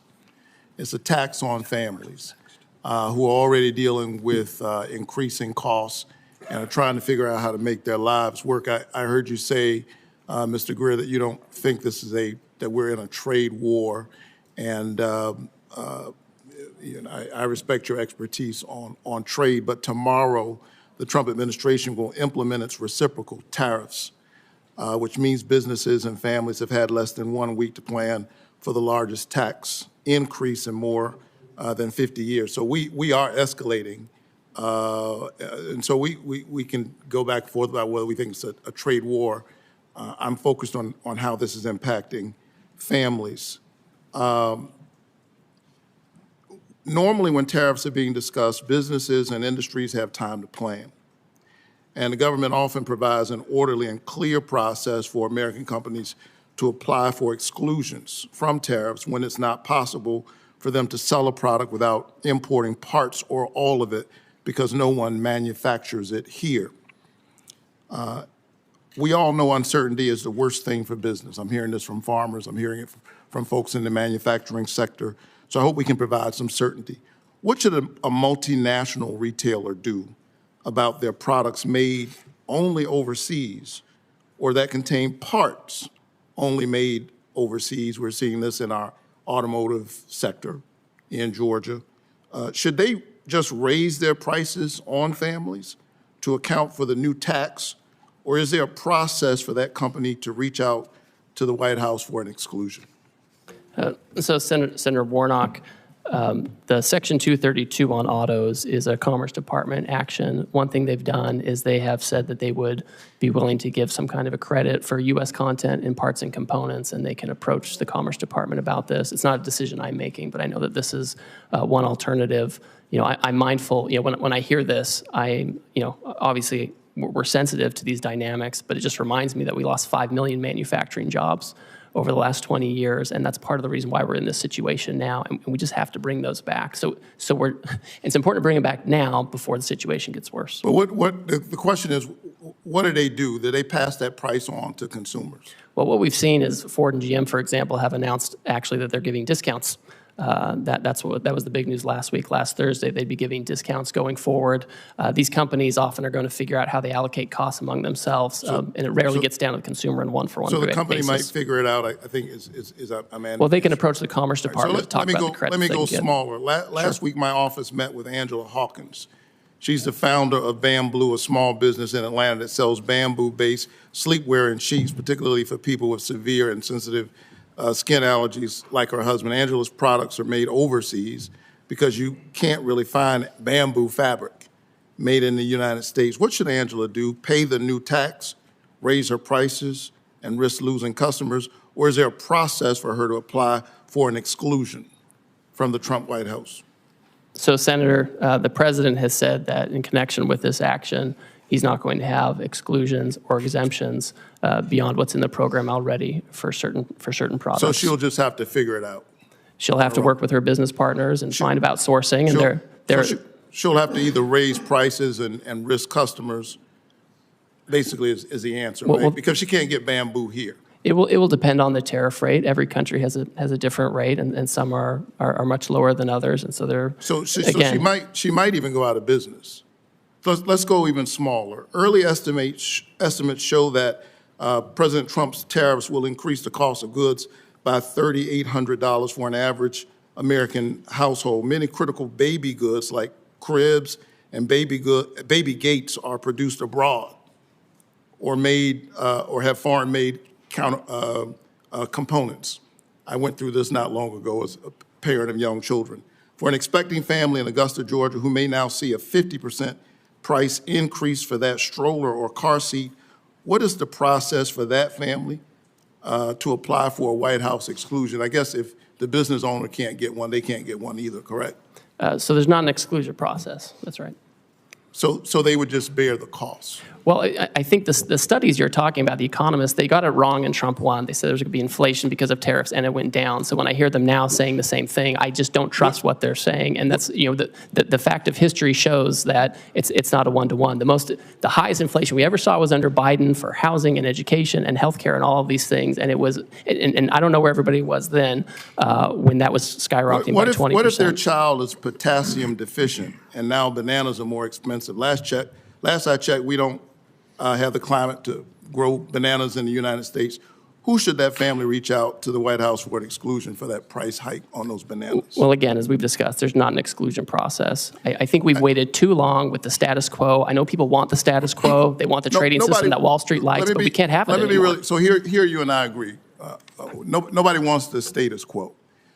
This economy is not working for working families, for ordinary people. And I would submit that what the president did last week in such a reckless and sudden way is adding even more pressure on these families. Thank you so much. Senator Warren. Thank you, Mr. Chairman. Donald Trump is single-handedly driving this economy off a cliff.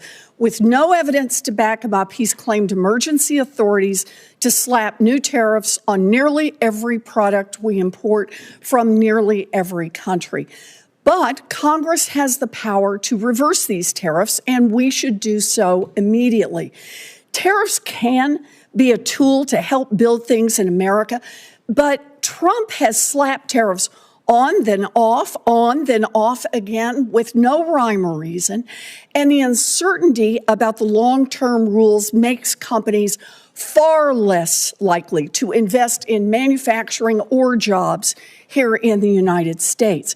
If Congress doesn't stand up to Trump, economists predict a recession before the end of the year. And Fed Chair Jerome Powell says we're in a real danger of, quote, both higher unemployment and higher inflation. Translation, Trump's tariffs will push millions of workers out of jobs and push prices up at the same time. So, Ambassador Greer, we've heard a lot of conflicting statements about whether these tariffs are here to stay, how many more rounds of on-off we're going to do. So let me ask the question from a different perspective. Ambassador Greer, we lost 700,000 jobs each month in the last recession. If 700,000 Americans lose their jobs, will the Trump administration suspend these tariffs? Senator, I think the economists who are making these projections, who often are in favor of fully unfettered free trade, are the same ones who said in the first Trump term that putting tariffs Greer, is something that's going to happen, let me just Senator. stop you there. I'm not asking about projections. I'm asking if the numbers show that 700,000 people have lost their jobs because of these new tariffs that Trump has slapped on, will the administration reverse course and lift those tariffs? Senator, that's not going to happen. We've lost 5 million manufacturing jobs over the years, which is the number I'm most worried about, and we have to get those jobs back. So I take that as a no. Let me try another one. Moody's says that if the Trump tariffs remain in place, we will definitely plunge into a recession, which will ultimately cost 3.5 million Americans their jobs. So, Ambassador Greer, if Trump's tariffs push 3.5 million people out of work, will the Trump administration reverse course and lift those tariffs? Senator, the Wall Street analysts are wrong. They never want to have any kind of change to the status quo. Right or wrong. But that's who you're quoting to me, Senator. I'm giving you a number. If the number is 3.5 million, if it never comes to pass, you don't have to worry about your answer. But if 3.5 million people lose their jobs because of these tariffs, is the Trump administration prepared to lift them? Right now, this minute, we're working on negotiations with countries who believe they can achieve reciprocity with us and get their trade deficit down. And that's the emergency we're focused on. There's not going to be a situation where years from now we've lost millions of jobs. Let me try one more time. If Trump tariffs push workers out of their jobs and raise prices, as Fed Chair Powell has predicted, will you reverse course then? I think also with respect to Chairman Powell, who I don't know personally, but I know the president makes decisions on trade, and he rarely takes advice from Chairman Powell on this. We found in Trump 1 that you could put tariffs on China and you could make it work and have lower income, lower unemployment, lower inflation, and increase real median household income over time as we reshore. And that's what we have to do, Senator. What I'm hearing you say is that no one can hear a rhyme or reason to why the tariffs are off again, on again, off again, on again. But what you're telling us is the fact that hundreds of thousands, even millions of people could lose their jobs and that prices could go up will not be a factor for you or for Donald Trump for rolling those tariffs back. Look, if Republicans are serious about protecting American jobs and fighting inflation, then they can join Democrats right now to pass a resolution to fix Trump's reckless tariffs. This economy is teetering on the edge of collapse. We have the power right here in the Senate and over in the House of Representatives to take this authority away from Donald Trump. We can get this voted on. Senator Wyden and I have already are about to introduce the bill to do that. And if Republicans are serious about not playing the red light, green light with tariffs, but instead about protecting our economy, our families, our jobs, and keeping prices low, then Republicans should join us on that. Thank you, Mr. Chairman. Senator Welch. Thank you. You know, there's a place for tariffs on China. Targeted tariffs make some sense. What is being rolled out and the way this is being done is so destructive and so reckless and so irresponsible that it's creating nothing but economic chaos, uncertainty, and suffering for a lot of people. These are really disastrous for Vermont. I just want to go through this question of how do these roll out? You did not set, as our trade representative, the tariff rates on all of these countries that were on display when the president announced them, right? Senator, the president made a decision on how he wanted to have the tariff set, and the economic cabinet advised him on that. Right, but you did not set like the 50% rate on Lesotho. I personally didn't, no. Yeah, can you explain how that makes any sense? So the way that the methodology works is the emergency we're talking about is premised on the trade deficit, which we think is well, I'm trying to explain the methodology, Senator, if you want to hear it. This has got to get concrete, because this has real impacts on everyday people. So the rhetoric about what the goals are when the rollout is so in conflict with achieving anything other than economic downturn, how did the 50% rate on Lesotho be decided? So when you have White House economists who assess the trade deficit. But you had no role in it? Well, I certainly had a role in it. Everyone was advising the president on how to do this. Tell me why I came up with 50% for Lesotho. Well, I'd like to tell you, Senator. So when you look at a country's trade deficit, we believe that captures some of the unfairnesses, and you have to have a uniform methodology. You can't be arbitrary or capricious. I'm going to keep going, because Lesotho does diamonds in, you know. I'm happy to talk more to you about the methodology. There is, I mean, my sense is there is no methodology. I asked ChatGPT, and basically they came up with some formula. Well, that's not true. Well, here's how it looks. Donald Trump just got fed up and said, what the heck, we'll just go with this formula that makes no sense. Number two, the issue of these tariffs. Now, the phone is ringing off the hook at the White House from countries wanting to get a break, right? They want to talk about how to have reciprocal trade with us and how to get that deficit down. That's right. So here's the structural issue that is really alarming to me, and I hope to all of us.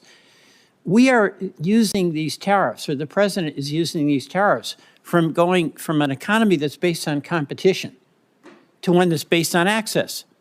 You know, in a competitive economy, your product, your service determines the outcome and how well you do.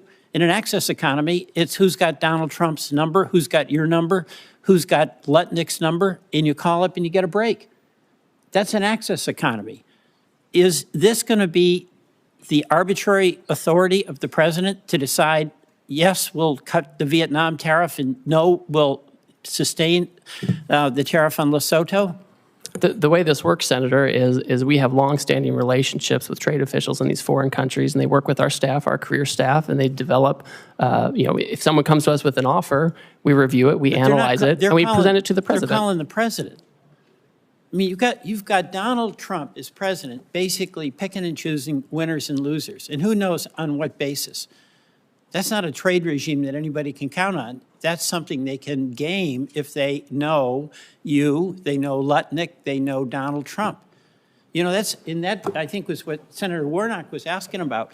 We've got farmers on the border with Canada. They get their grain. It's going to be 25% hit. We've got consumers whose electricity bills are going up because of retaliation from Canada. can they make a call to you, to Howard Lutnick, to the president, and ask for relief? Well, we certainly talk to all kinds of constituents. We talk to labor unions, we talk to civil society, we talk to business. I would say with Canada and Mexico, they receive duty-free treatment for things that follow the rules of USMCA. If they bring in Chinese content and send it down, they won't get a break. Let me tell you the frustration I have.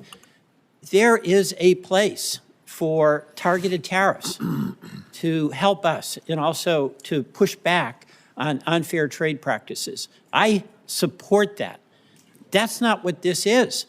This is utter chaos, arbitrary and willful on the part of the president that is setting up a dynamic where he picks winners and losers rather than companies compete to do the best they can and have the benefit of good work and a good product.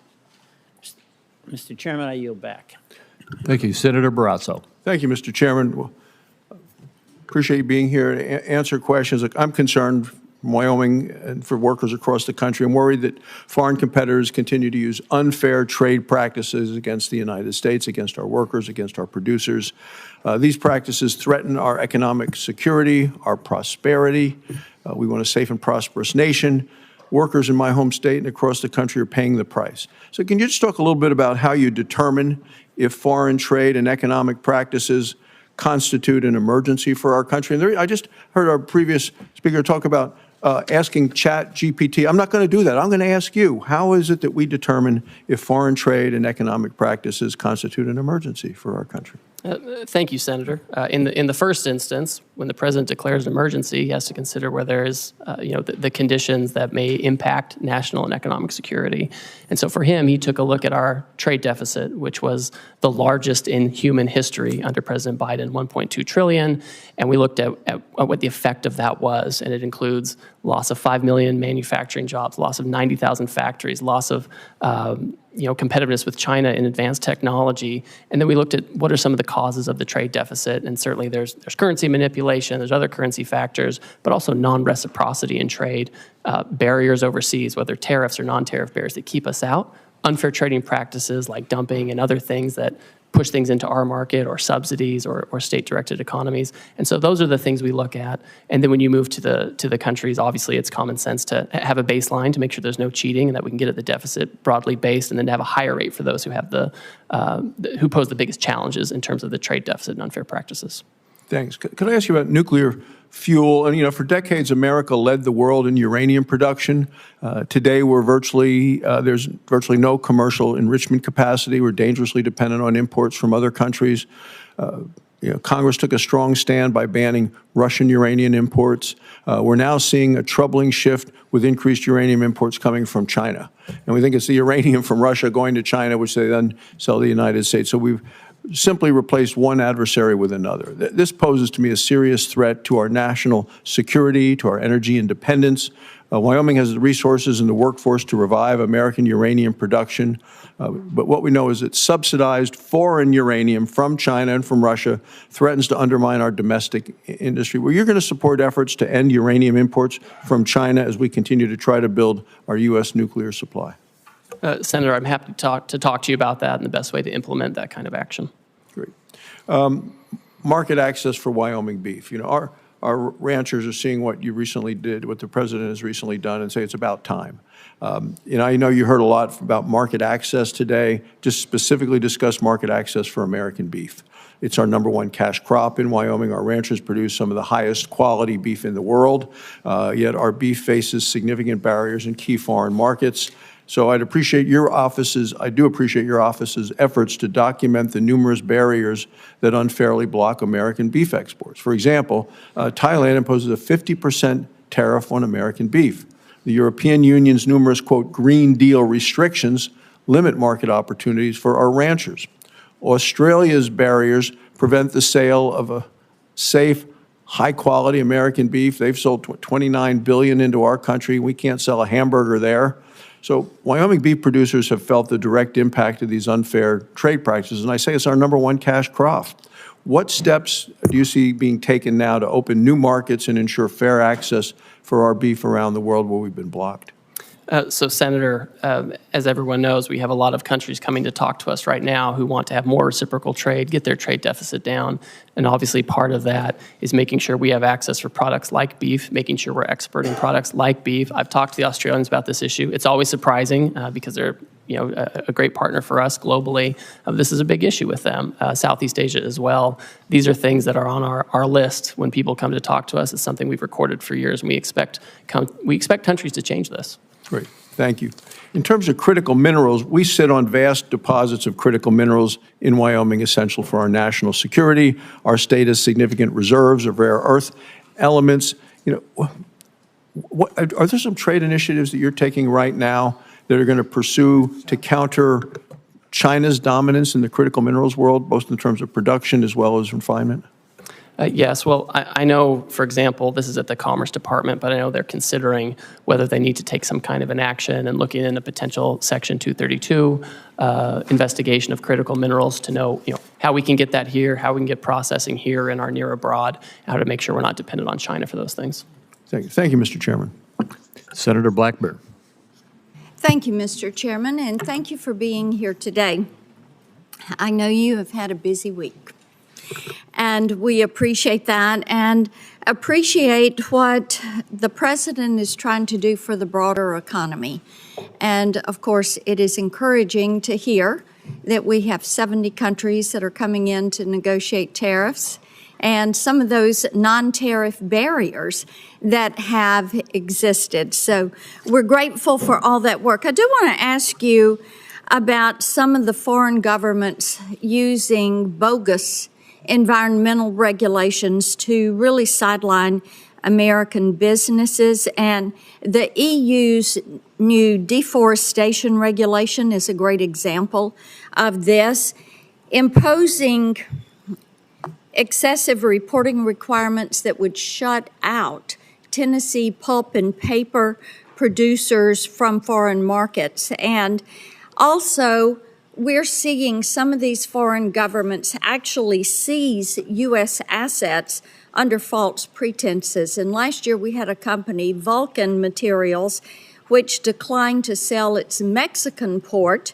to the government. So armed forces came in and took control of that, citing environmental licensing requirements. And this is a pattern of regulatory abuse, and it keeps our companies out of the global market. So how are you working to protect these U.S. businesses and to deal with these foreign governments who are weaponizing their bogus regulations to restrict the market access?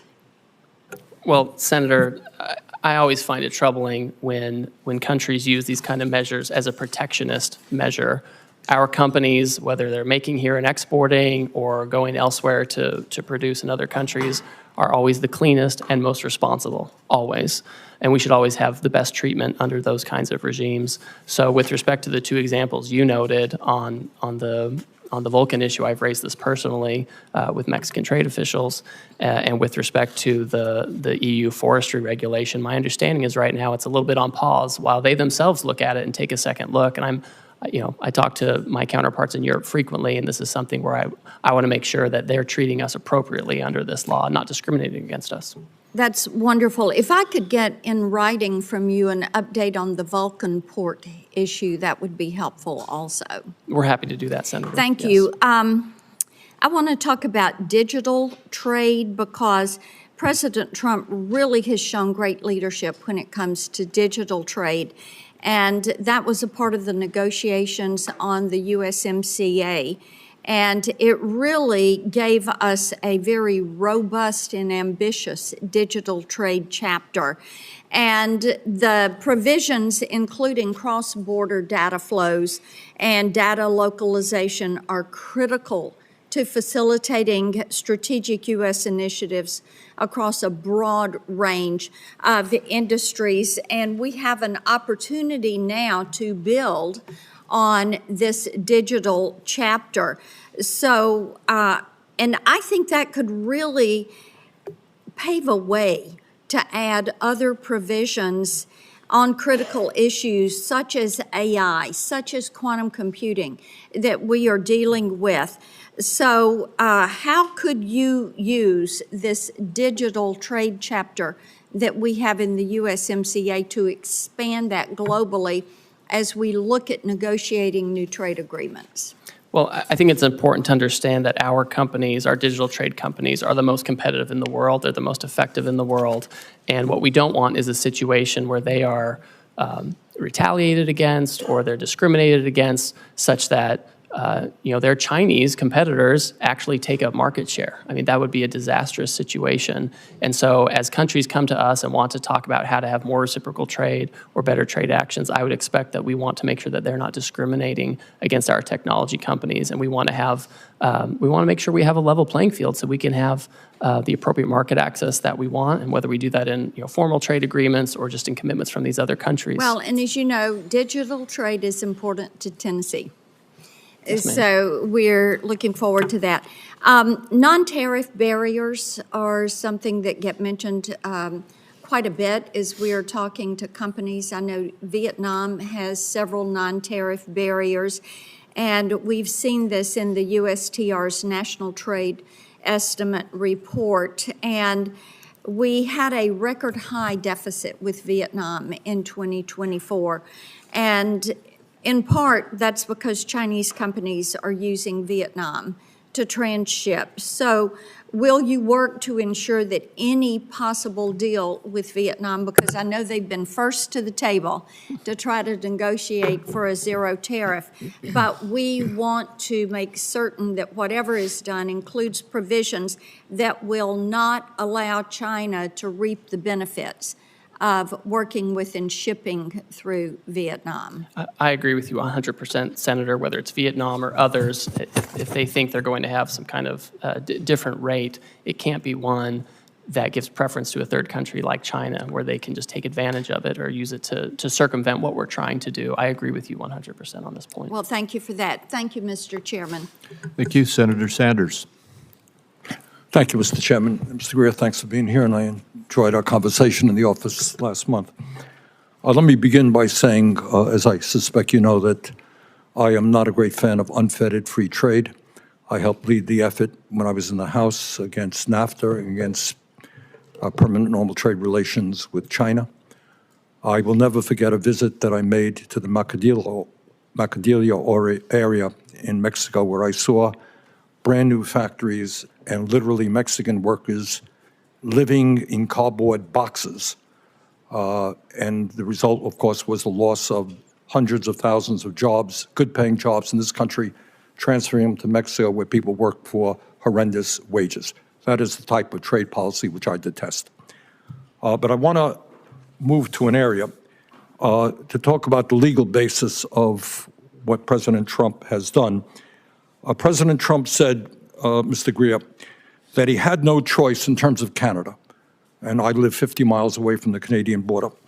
He had no choice but to bypass Congress and to impose an emergency 25% tariff on Canada to stop, quote, the massive, end quote, amount of fentanyl and, quote, the millions and millions of undocumented immigrants coming from the northern border.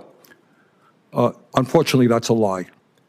The truth is that the U.S. Customs and Border Protection reported just 43 pounds of fentanyl was seized at the Canadian border last year, representing just 0.2% of the total. Now, we could agree that 1 pound of fentanyl is too much.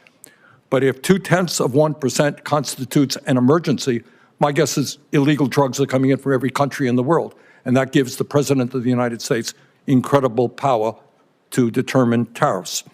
Further, he said he talked about millions and millions of undocumented immigrants coming from Canada. In fact, last year there were 24,000 people, not millions and millions. First question, really, we can argue about tariffs, but why does the President have to lie all of the time in order to make his point? So, Senator, I would just refute that when the President is talking about the nature of the emergency we have. I mean, could you talk a little bit closer into the mic, please? Certainly. Senator, I would just say, I think you need to look at what the President issued in terms of the order for the legal basis for what we're doing, right? I mean, the President very rightly hit on this issue of fentanyl migration coming from northern and southern borders, and it's a real emergency. Drugs are a real emergency. 0.2%. You can then argue illegal drugs come from every country in the world. If you declare that as an emergency, you're giving the President of the United States unbelievable power. Let me go on that point. Let me mention to you what you probably know. 7 Republicans have joined a number of Democrats on legislation reasserting Congress's ability to play an active role in trade and tariffs. That, on the Republican side, was led by Senator Grassley. And he said, and I quote, "For too long, Congress has delegated its clear authority to regulate interstate and foreign commerce to the executive branch, et cetera, et cetera." He wants to reassert Congress's constitutional role and ensure Congress has a voice in trade policy, end of quote. In the last 2 weeks, all we have seen is reports in the newspaper. Congress has not had 1 ounce of authority in determining tariff policy. Do you think Congress should be completely left out of the process? Or does the President have emergency power to do anything he wants with regard to tariffs? Senator, my staff has had over 200 meetings with congressional offices in the past 2 months to consult. The President's been very transparent about what he wants to do on tariffs. Congress delegated a law to him to take this action. Mr. Greer, you can have all the meetings you want. You and I had a nice meeting. But at the end of the day, the President did exactly what he wanted to do without any discussion, formal discussion with members of Congress. He could make recommendations to Congress, that's for sure. Do you really think that he has the power under an emergency degree to reorder the trade world, global trade policy, without any input from the United States Congress? Sir, Congress gave him this law where if he determines a national emergency, he can take appropriate action to regulate imports. That's what he's done. And you think it's a national emergency that 0.2% of fentanyl coming from Canada constitutes a national emergency? Sir, do you? The President has determined that do you? Canada, I'm asking you. You're asking me about drug policy. So I agree with the President. If you have China and Canada and Mexico putting drugs into this country at different levels, then that's an emergency. We have to deal with it. Look, we're not going to argue about the danger of drugs. 0.2, 43 pounds of fentanyl. On that basis, the President can declare an emergency with any country on earth and take unlimited power. That's called authoritarianism. Okay? That's not what a democracy does. Do you have any concerns about all of that power going into the hands of the President? Sir, Congress delegated this power to the President. He has to renew the emergency every year. He has to give reports to Congress. The Congress told him what he has to do to use this authority, and he's doing those things. Okay. Thank you, Mr. Chairman. Thank you. We have, you've been going now 2 hours and almost 40 minutes, but we have one more question. Senator Wyden has one more question, and then we'll Thank you wrap very up. much, Mr. Chairman. So, Mr. Greer, we've been at this a long time, and you've offered a lot of word salad about international trade, reciprocity and metrics, and the list goes on and on. But inside this verbiage, you've ducked a very big question, and that is, how can you negotiate with scores of countries before Americans see their 401ks go up in smoke? And so what I'd like to do is just ask you one simple question to wrap this up, because at home in Oregon, people want to know what we're doing to help the people who are hurting today, not months and months or elections and all kinds of dates far in the future. So here's my question to wrap up. When will those hurting now see real relief? Senator, the country decisively voted for this president and his trade policy. He knows how to use tariffs appropriately to negotiate deals where necessary and to drive investment and manufacturing back to the U.S. And that's what we're doing. He was successful in his first term in using it. Real wages went up, and that's what we're doing now. And we're working around the clock to make sure we can do that. Mr. Greer, I gave you a chance to respond to the question, and what you said wasn't accurate. Nobody disputes that the president won the election up here on the dais. But nobody was told in the election campaign that we would have all of these people hurting now because of a flawed trade policy. Once in a while, it would maybe take a little time, but there wasn't any mention of people from one end of the country to another feeling they've been wiped out financially. Nobody heard about that. That was never discussed. Hope you'll have an answer for me, because that's what Americans want to know who are hurting now. They've listened to all of this trade lingo tossed around, and then they scratch their head and say, who's going to stand up for me now? Well, I'll tell you, we're going to fight for those people. That's why I'm proposing a bipartisan resolution that would overturn what's going on with 180 countries. We'll keep the record open for a few days, but what I'd like to know is what the timetable is for helping people who are hurting right now, because I haven't heard anything on that point. Thank you, Mr. Chairman. Thank you, Senator Wyden. And we are now at the conclusion of the questions. Ambassador Greer, thank you for the time you've given us. As I indicated, you've gone almost 2 hours and 45 minutes. And I think you have been very clear about what the President's intentions are and how you expect this to roll out. The questions for the record deadline is Tuesday, April 15th for members of the Senate. And with that, this hearing is adjourned.